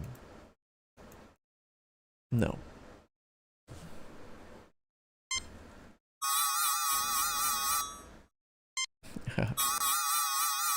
Okay. So there's a lot of little fun dialogue, right? Like, environmental, the ability to interact with the environments, that came up pretty much with the 3D era of gaming. But in a game like this, point and click, you could click in any, different places and get, random dialogue about something something basic, like Mount Ideal rises above you if you look up, or about, these Brandzite pods add a nice touch to the local flora.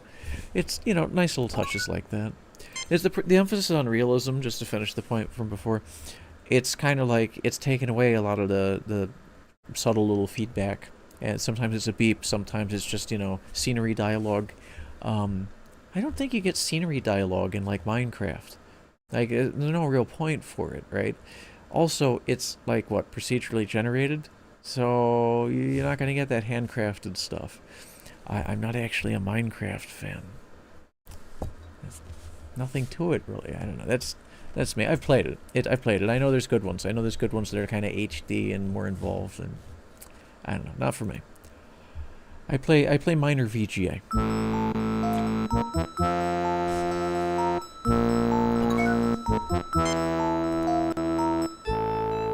A large pile of rubble blocks what appears to be a large metallic structure. I say it's 110% verified there were people or beings here before the colonists. Okay. Alright, time to do some scans and stuff.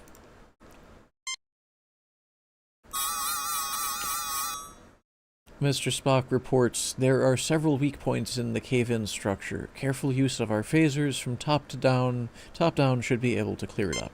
Okay. Let me see if he has any other advice. Yeah, as thorough an analysis of this area as possible. I agree about that. Okay, Ensign Everts reports, no sign of demons, Klingons, or other hostiles, Captain. I promise I'll let you know if something the instant something appears. Okay. Don't get too anxious, Ensign. We may want to talk with them. Alright. McCoy says, the next time you need medical help on a snowball, I'll probably end up coming along. That's great. Perpetually cranky, Doc McCoy. Okay. So, some games give you more of an option to move around freely. This is a point-and-click game that does not as much, but therefore, I guess less potential to be in the wrong place for a lot of it. So, let's check out. I'm going to try a medical scan. You'd be surprised what turns out to have organic signatures. There we go. Dr. McCoy, I'm picking up weak vital signs. If we don't dig him out soon, we're going to lose him. Okay, well, in that case, one more. Okay, nothing is new there as far as science. So let's start getting rid of these boulders. Assuming firing positions. Alright, so I see one, like, especially loose boulder. So I was able to kind of knock out.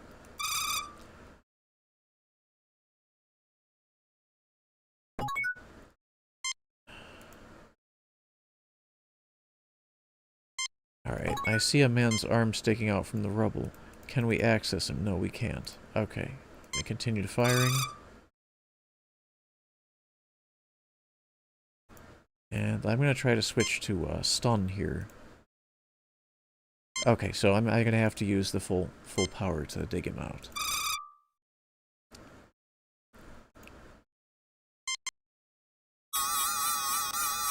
McCoy reports he's badly hurt, suffering from shock and exposure as well. Well, McCoy, won't you go help him?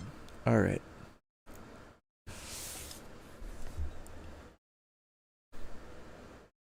It was a near thing, but he'll live. Good. Alright. Brother Kandri is barely conscious and is lying still, trying to regain his strength. Let's see if I could talk to him. Thank you, kind souls, for saving my life. Let me rest here for a little before returning to report this miracle to Prelate Angiven. Alright.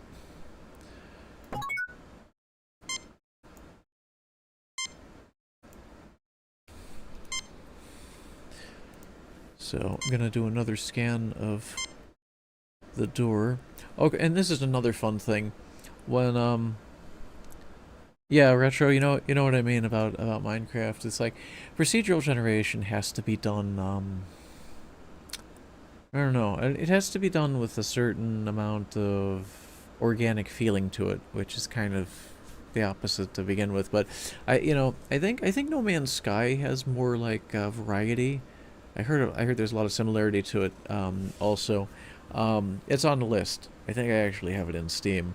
Haven't really dug in, and I should have dug into that ages ago. But if you do procedural generation, I feel like there should be handcrafted drops and scenarios or microbiomes. There should definitely be something there that's not all generated stuff. I kind of like hybrid. So oh, and speaking of fun stuff, nuances in games, right? You can look at your inventory. That's another thing with point and click. You could kind of interact with your own stuff just like you're holding it. You get some dialogue or descriptions.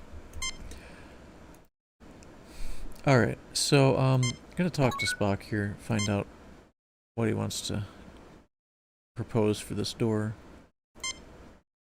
Am I still holding that weapon? Let me take that down.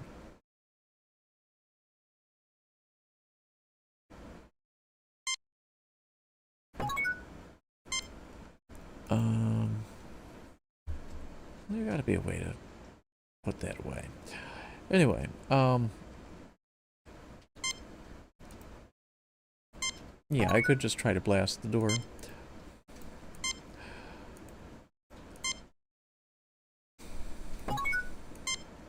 Not working that way, though. Okay, so I'm scanning the ground.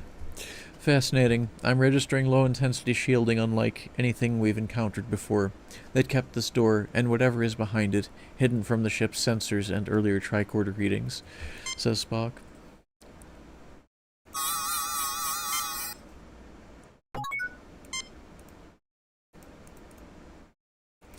Okay, so as I move, I automatically put the phaser away, which is good. Let's see here. It looks like there's actually a panel next to the door.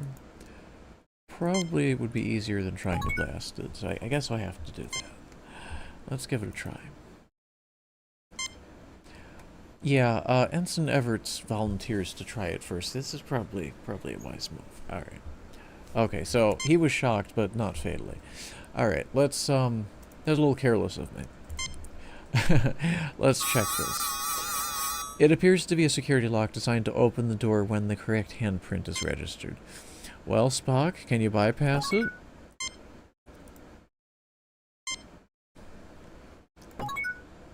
No, he's not volunteering. Let's see here. Maybe we could just stun it. It's not the solution to everything? Just firing the weapons isn't the solution? Alright.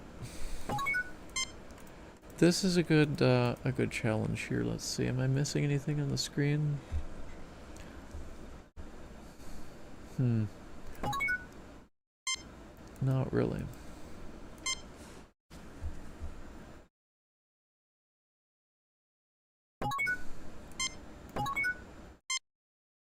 Maybe I could help him up first. Okay, so no, he is still too hurt.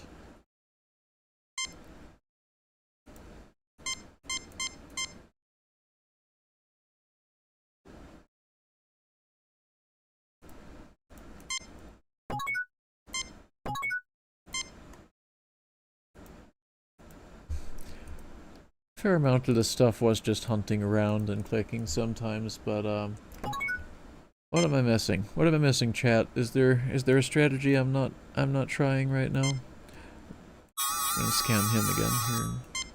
Alright, and scan the ensign. Alright, so he wasn't seriously hurt, but it does shock you if you try to touch that plate.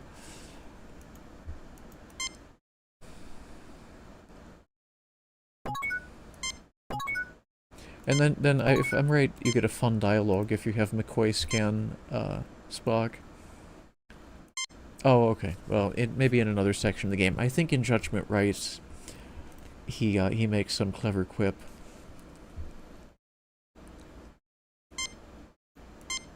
Alright, Uhura doesn't report anything.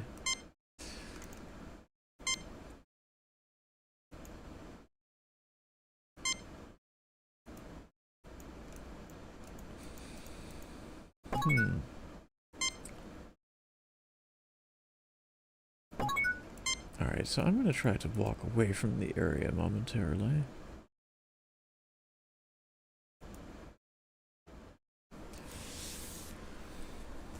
Alright, somehow he's gotten up. Alright.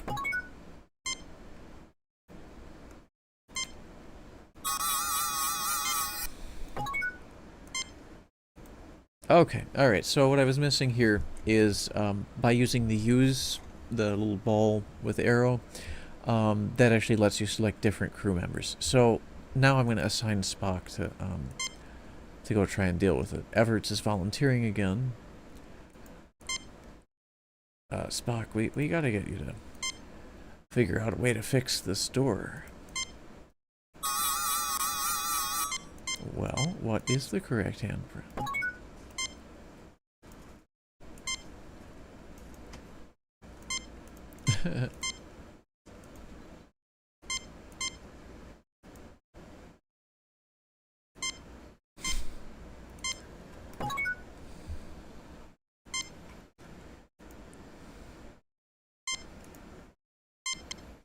Okay. Yeah, at this point, I'm thinking that there's nothing I can do immediately here. I'm gonna head back down the mountain. And, actually, let's see if maybe we can... Maybe one of their hands would work for this.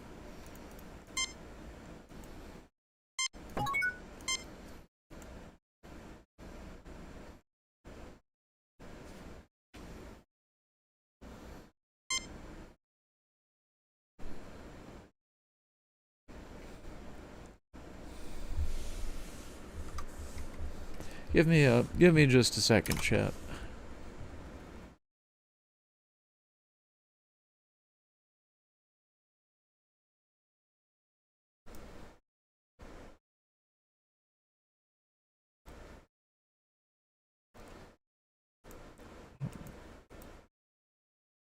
Just a moment.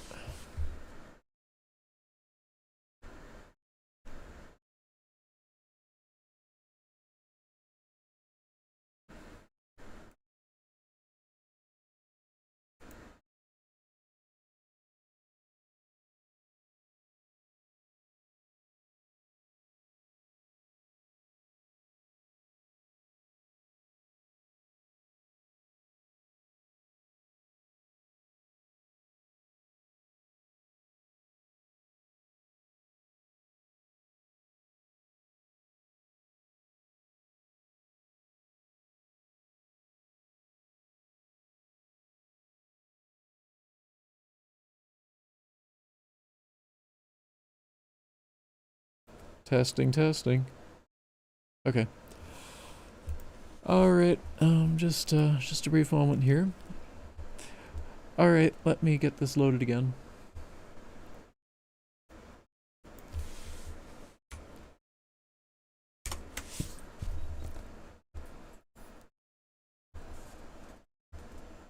Demons, Klingons, avalanches. What's next? The Wicked Witch of the West? That's about right.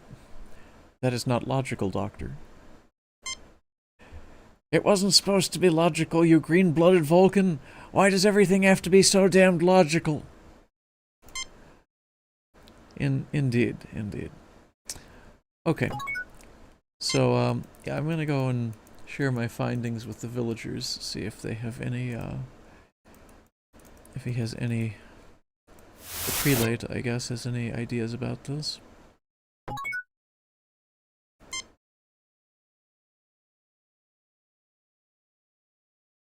I never dreamed that Starfleet would be interested in my discoveries, Captain, but our God often surprises us.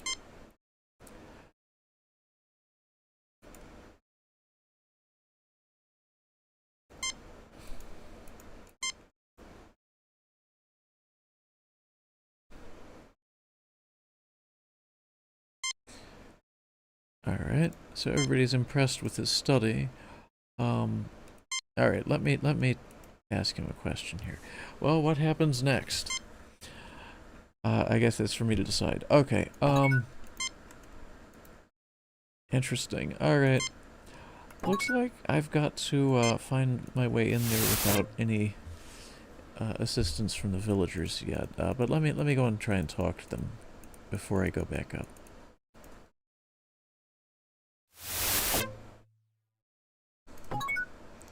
Maybe they've seen some of this.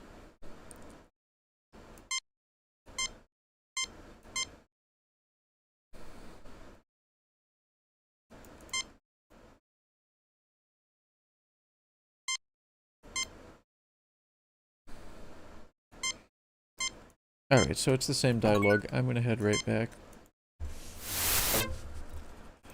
If we don't get too much further soon, I might just have to stoop to using a hint guide.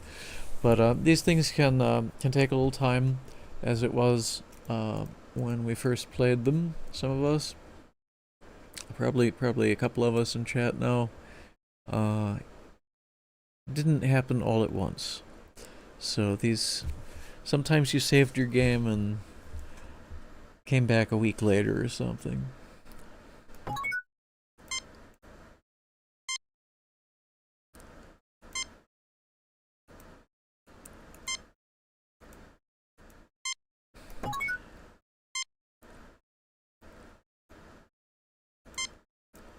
Alright, let's see if the ensign can figure out a way in.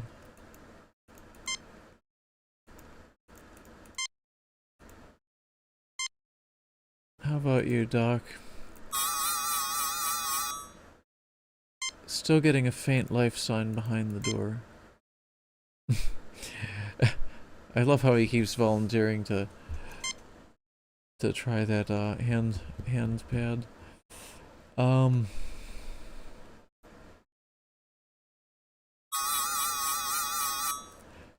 Fascinating, Captain. This door is made of an unknown material. It is clearly built by an alien race we have no knowledge of.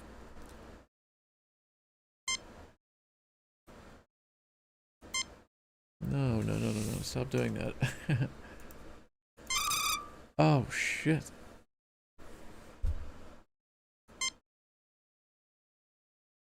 That was unexpected. Yeah, unfortunately that's an automatic action in this game, and yeah, I wouldn't have normally done that, so I'm actually gonna go back a little bit here. Let's see how far back I wound up. Oh, thanks, Shadow. Yeah, I think I just wound up talking to all of them, so I think I saved just before I went up there. So yeah, let me go back. I'm gonna do this.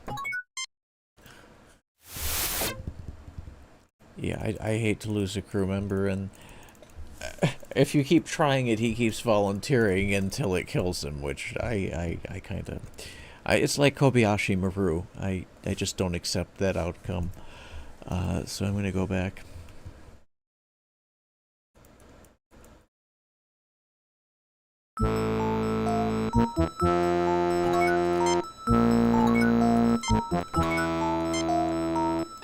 Alright, so I know what we need to do here.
Alright, so saved him again. We're gonna try to not lose anyone at this point.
No, no, no.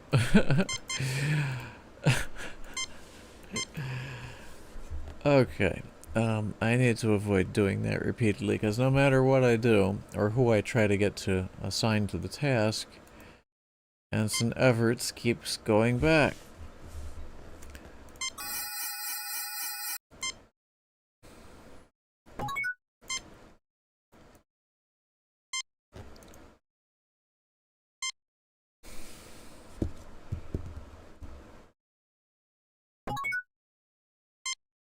Alright, I think I'm kind of stuck here. So I'm going to, without further ado, I'm going to look up a little hint, which was another thing for games of this era. Sometimes you just get a puzzle that there isn't really an indication of before. So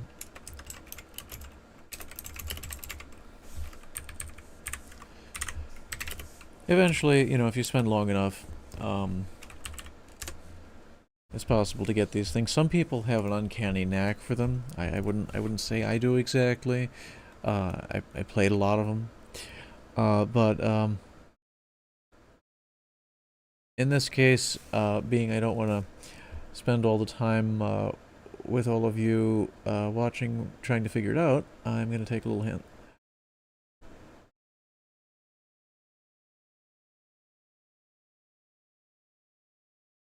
Ah. I was on the right track, chat. I was on the right track. I do need to go back to that laboratory. I just didn't fiddle around in the laboratory long enough. See, modern games are more dialogue intensive. So, modern game, you'd probably go back to the laboratory, talk to the prelate, and get some information based on that. But really, I just need to mess around in the laboratory.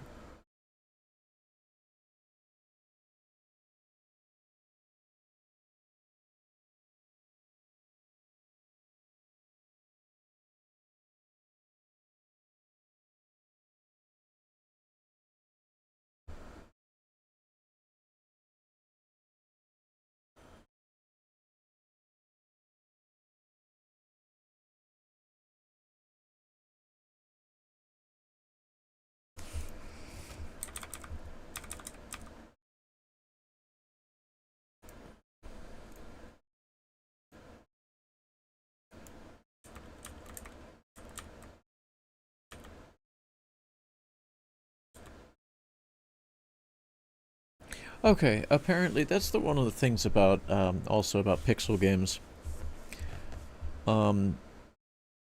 They definitely sometimes could, obscure, like, relevant objects on the screen just in the pixeliness. So it looks like I was on the right track trying to recover the, something from the you know, and like the robot bodies out front, but I wasn't able to see. Here it is. Can you all see that? Actually, you all can't even really see it because it's behind my window. Right behind my window there. And also, I have a larger screen off to this side. That's why I'm kind of looking here. Obscured to both of us, all of us, is one of the robot hands from these so-called Klingons. These Klingonoid robots. That's what I was missing. That's the piece I was supposed to pick up. There we go. You take the detached Klingon's hand. There it is. Alright, now I'm going to go back down. Check out the laboratory. Find out what this is.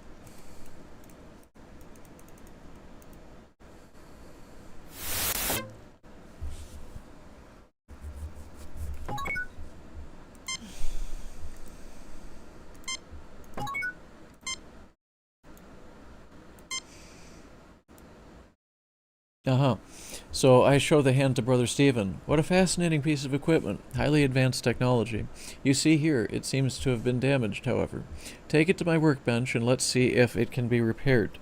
I fear my hands are too shaky to perform such fine work, but perhaps one of you can do it. Alright, here we go. Mr. Spock, see what you can do about that hand.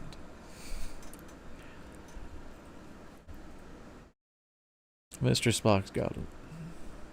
This machinery is delicate, but I have managed to repair the circuitry. Fantastic. Give ourselves a hand. Alright, time to head back up the mountain.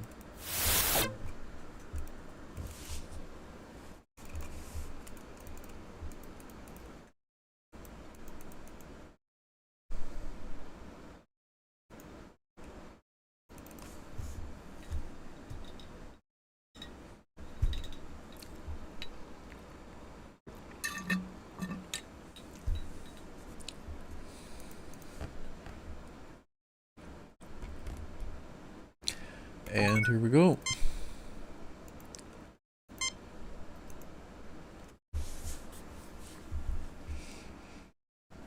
The hand circuitry triggers the connection and the door opens. Alright. Yeah, that one is a little tricky, that first puzzle. Not the first time it's caught me up playing this. Good to be playing it again.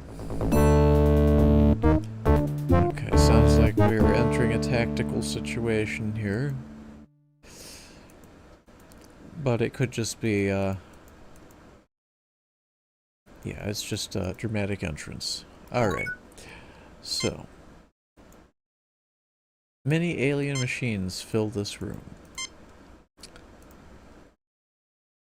It could be an abstract piece of alien art. Could be. Control for some unusual equipment. Alright, Spock. What do you make of it? Logically, the machinery is self-sustaining. Some type of life in suspended animation. If we can reactivate the machines, then we may be able to meet its creators.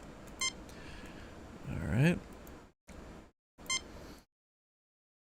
And McCoy wonders who or what constructed all of this. Good question. Alright, let's give it a scan.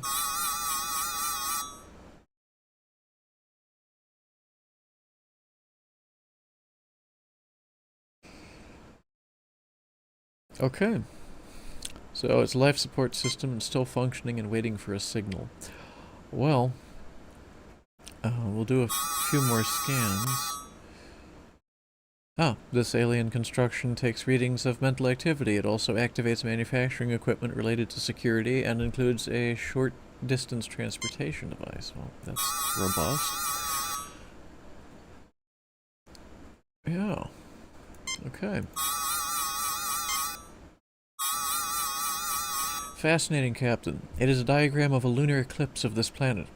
See how the red ball, the moon, is casting a shadow on the blue ball, Pollux V? Or Pollux 5. This must be a very old piece of work, because this planet's moon was destroyed thousands of years ago. The machinery is waiting for the microgravitational pull of another eclipse to activate it. An eclipse that will never come. And one other thing, Captain. This may also be a diagram showing the proper settings on that control panel. Okay. Well, seems to me, for the most part, we should have the information we need. So, sounds like a job for Spock. I'm going to send him over to the controls. Probably should have saved first, but I think I did when I entered. So, okay. So, if I had to guess here, although Spock is operating the controls, it's going to want us to do the thing. So, looks like if we follow the diagram, it's logical. So we just got to think like Spock here. That's half shaded. That is half shaded. Alright, and that, well, what is that? Is that 1/6 shaded? Could that be? Yeah. Let's give that a try. What do we think? Nothing happens. Well, that was not the right answer. Okay. Maybe rather than 1/6 shaded. I see. Those are lit indicators.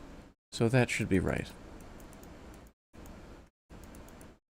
It was the inverse proportion. How's this? Is this better? Nope.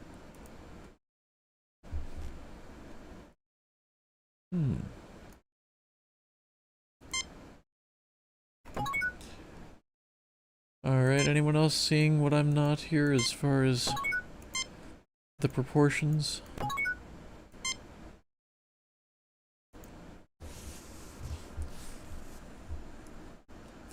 This looks half shaded. Also half shaded.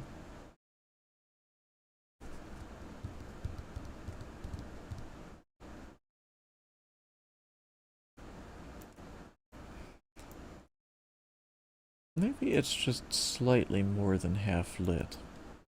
It's definitely half shaded.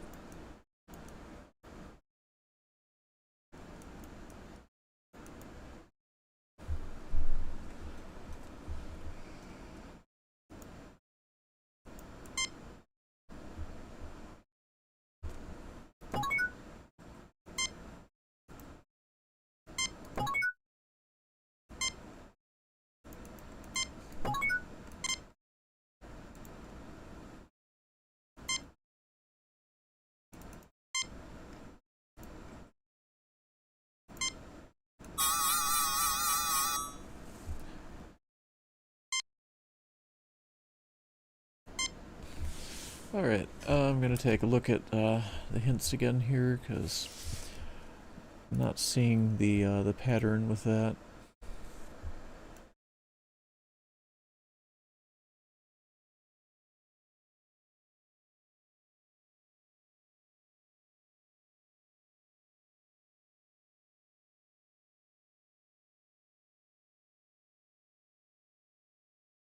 Interesting, okay. So it looks like I actually just need to balance the switches, which does not match the idea of the pattern I see there, but that really doesn't matter. Let's give it a try.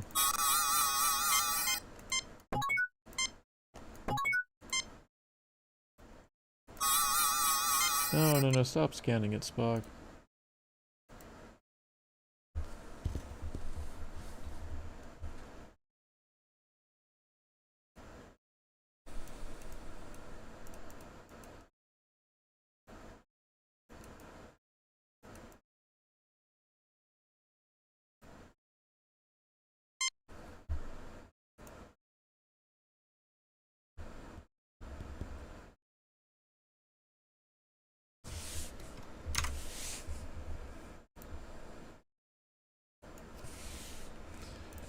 What am I messing with that?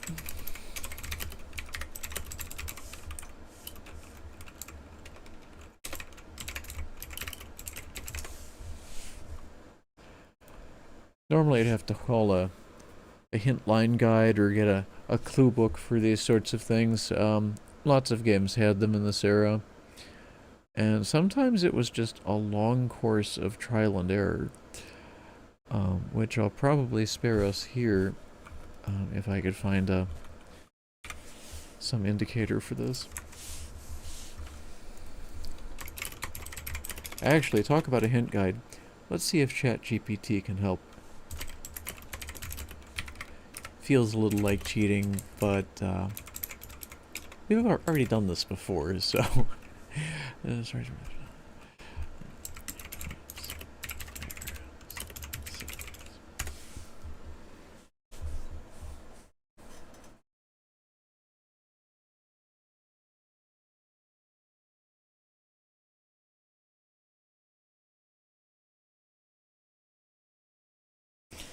It hallucinated an answer. You know, this is too funny not to share, Chad.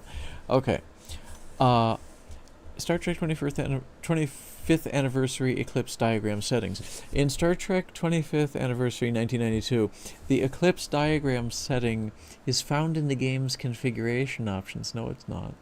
It adjusts how planetary and celestial eclipses are displayed in the visuals. No, it doesn't. This game is nowhere near sophisticated enough for that. 3D game, maybe. Maybe Descent Free Space. Okay. Enabling it enhances realism by showing shadows and occlusions during planetary alignments, while disabling it may improve performance on older systems. Okay, I'm gonna say, no it's not. You're right, there is no eclipse diagrams. Isn't that funny? AI do be lying. You can't let it get away with that. There is no such setting. Can you clarify what you're referring to? The first mission, last room puzzle.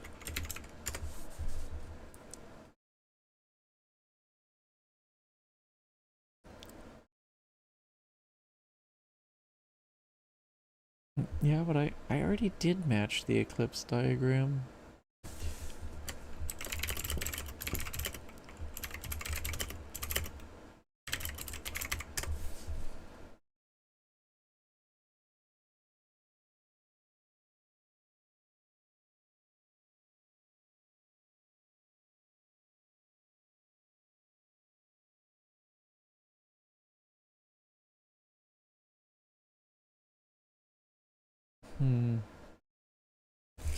Okay.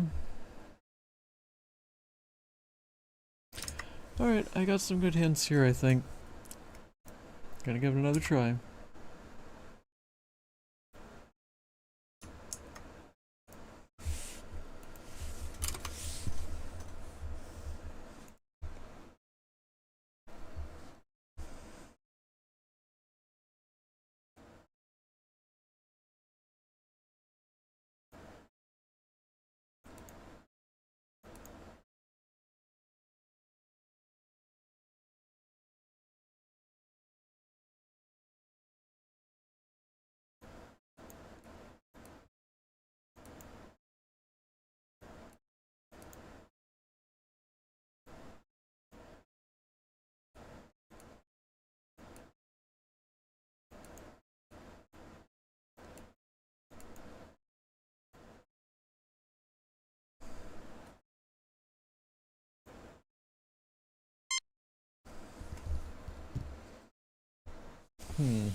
So anybody's guess is as good as mine at this point.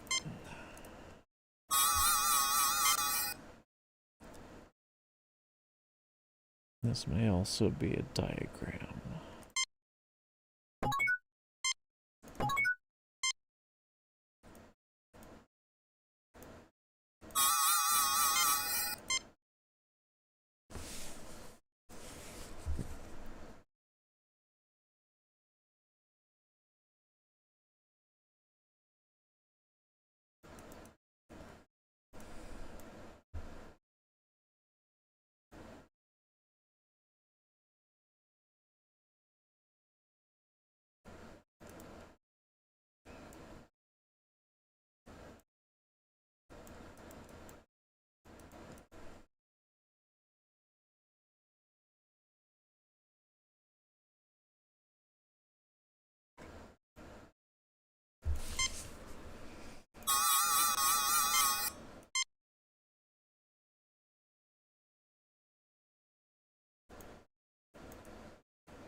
I really don't remember this one. Maybe we just need to match them all up.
Well, I can hardly give up now, but I'm definitely going to need another hint.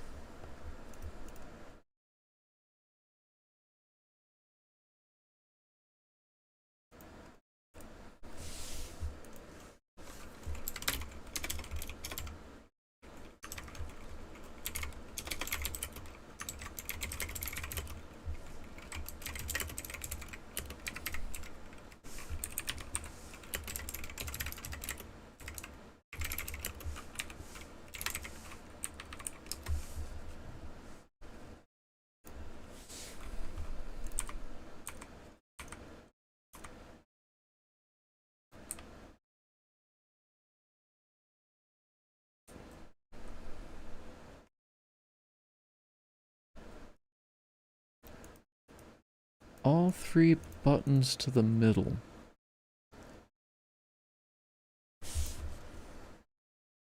That doesn't seem logical, but whatever.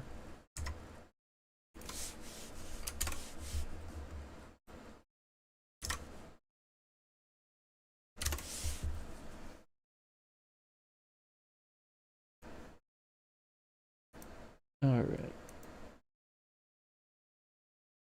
So, all three to the middle. That is not what the diagram indicates, but it worked. Don't follow the diagram. Throw away the instructions. Welcome to our home. Thanks for repairing our Sonambrutron. Hands up, Green and Scaly. You're trespassing on Federation territory. Probably not going to use that one. I welcome you on behalf of the United Federation of Planets. Who are you? Where do you come from? And then we joke about a repair bill. So, yeah, number 2. We call ourselves the Narians. Thousands of years ago, we saw that meteor impacts were going to cause an ice age. We created this huge underground shelter to preserve our race, keeping us in suspended animation until the planet had recovered. We programmed the machinery to revive us at the next eclipse, but we did not count on the destruction of our moon. Yeah. Some advanced civilization.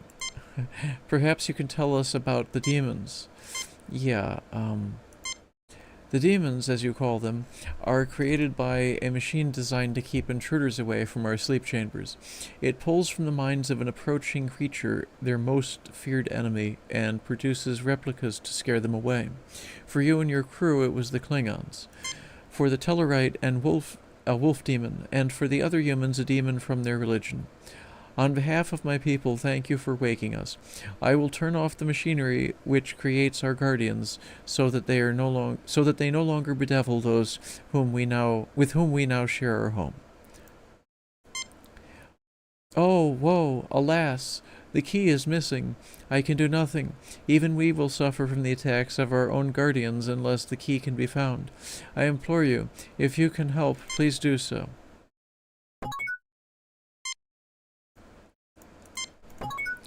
Okay, well, we're definitely going to give this alien a quick scan.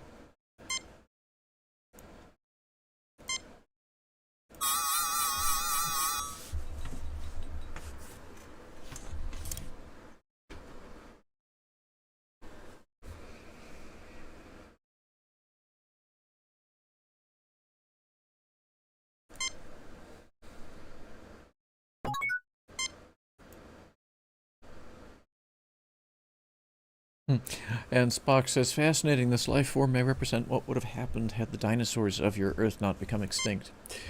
Interesting, yeah. Have you found the key? So, yeah, we just need to help him find the key to deactivate these security devices.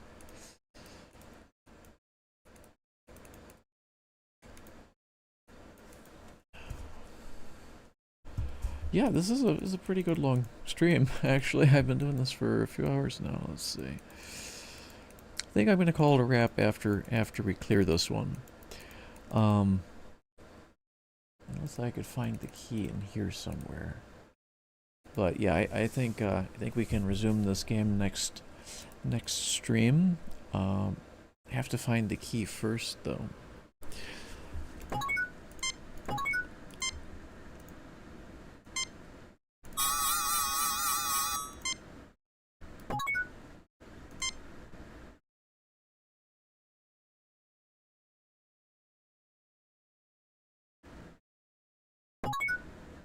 Now, the key might have turned out to be, might turn out to be this. That's actually something I should have considered.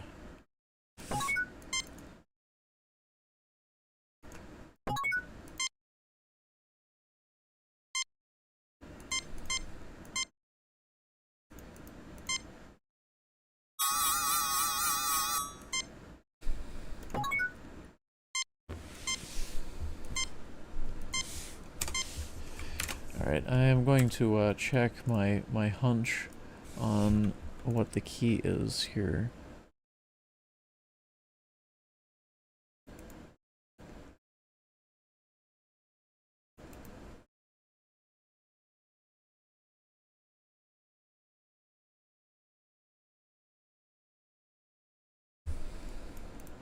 Okay, so, not quite what I thought. It's not going to be the hand. However, I do know where to go.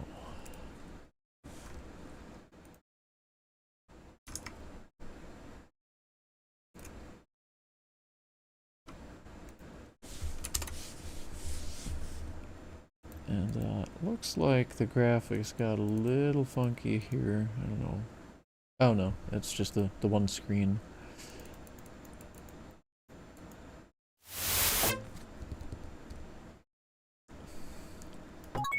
Alright, so there's a lot of point and clicks, there's a lot of stuff you kind of got to look at in each room. A glass-fronted display case displays mineral specimens, including a meteorite, a few fossil shells, the skull of a cat-sized alien animal, and a very encrusted twist of metal. Alright, let's try to pick up some of this stuff. Alright. Brother Stephen, would you be so kind as to open the display case? I think we want to check out some of that stuff. Yeah, where did you find this stuff? Here and there, much of it was brought to me by others exploring widely. Yes, tell us about the things. Okay, this is the dialogue I was looking for when I tried to talk to him directly, but sometimes you have to do something else, trigger something in the room before it'll open that option. Pretty much like some other games, but they made it a little less sticky, you know. A lot of the modern RPGs aren't as sticky as far as you could kind of dialogue your way to solutions. So, I believe the skull would be the one to look at. The skull of a modern Solati, the largest creature native to this planet, about the size of a house cat from Earth. The Solatis combine a rather insectoid pattern with four-legged reptilian form, including praying mantis-like forelimbs. Shall I go into... actually, yeah. Mineral specimens.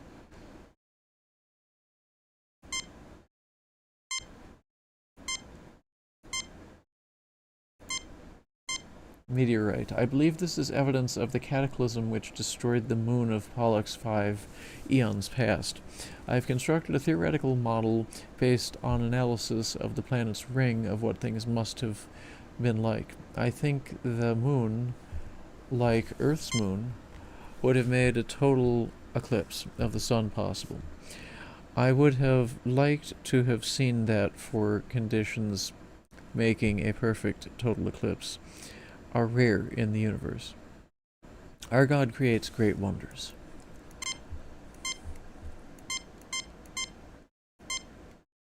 And the twist of metal. This chunk of rock is a greatly weathered example of vanadium tungsten alloy, which doesn't occur naturally. It is my best evidence that the area was previously inhabited.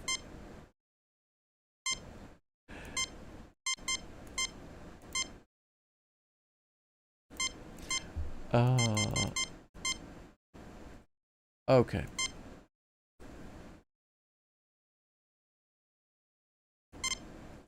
Alright, so at this point we have permission to take one of the artifacts.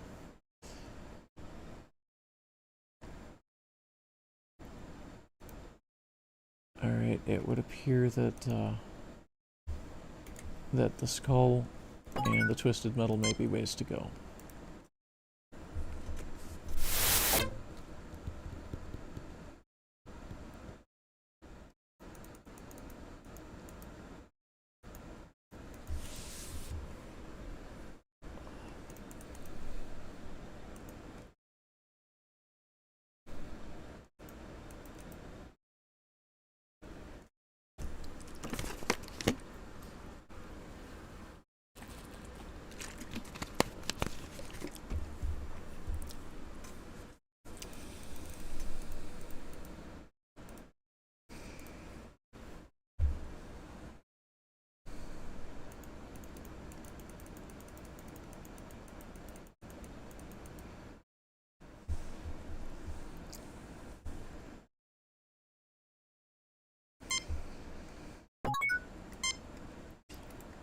Alright, turns out this skull is more useful than we realize.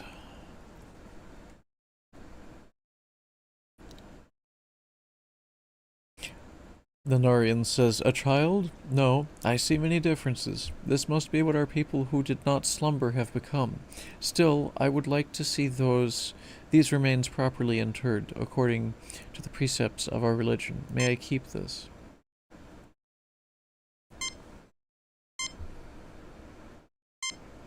And so I think the right option here is going to be the least intrusive culturally. So I think, of course, I think it will get along well with the Pollux 5 inhabitants, and I'm sure you will have interesting theological discussions. Yeah, I think that's probably true. Okay, so that's good. Now, what about the metal? You found the key. I can now turn off the machinery creating our guardians, and no more sentience shall be at risk. Surely the Holy One smiles upon us all. I have no way to thank you, Captain, but please carry this request from my people to yours. We have much ancient knowledge we can share, and we would like to join your federation. Go in peace. I would be glad to accept your application to the Federation. We shall have a diplomatic envoy sent to make the final arrangements. We look forward to meeting them, and also look forward to having discourse with the colonists. Farewell. May the Holy One bless you.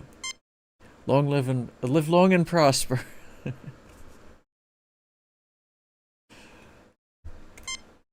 Alright. Kirk to Enterprise. Beam us up, Mr. Scott.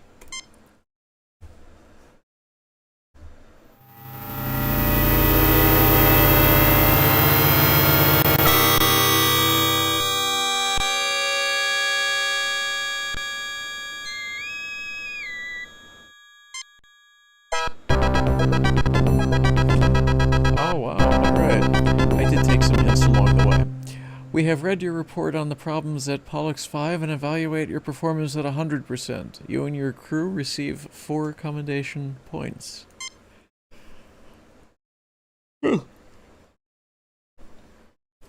A perfect mission, Jim. You're a model for all Starfleet. Alright. I might have known there weren't any demons, McCoy says. We all have demons of our own, Bones. The ones that we can't confront are often the hardest to deal with.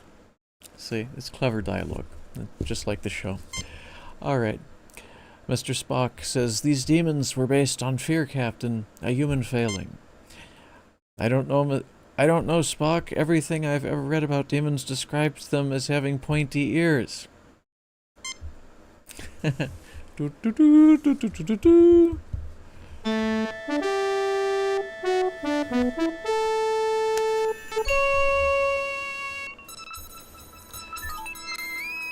Alright, so this is the second mission, Hijacked. Alright, the USS Enterprise is to report immediately to Beta Miamid. The USS Masada has failed to report as scheduled. Determine the nature of the delay and take whatever measures are necessary. Set a course for Beta Miamid, sir? Okay, likely so. At this point, I'm satisfied that we were able to get through that kind of puzzling first mission. Definitely some things there you have to catch to complete that successfully. I think we're coming up on 5 or 6 hours here, so I think it's been a good stream. I don't know how many of you are still with me here in the chat after all this time, but appreciate you all tuning in, and definitely a good stream. Definitely a good stream. Alright, I am going to wrap up here. I don't know if I could actually full screen myself here. Give me just a sec.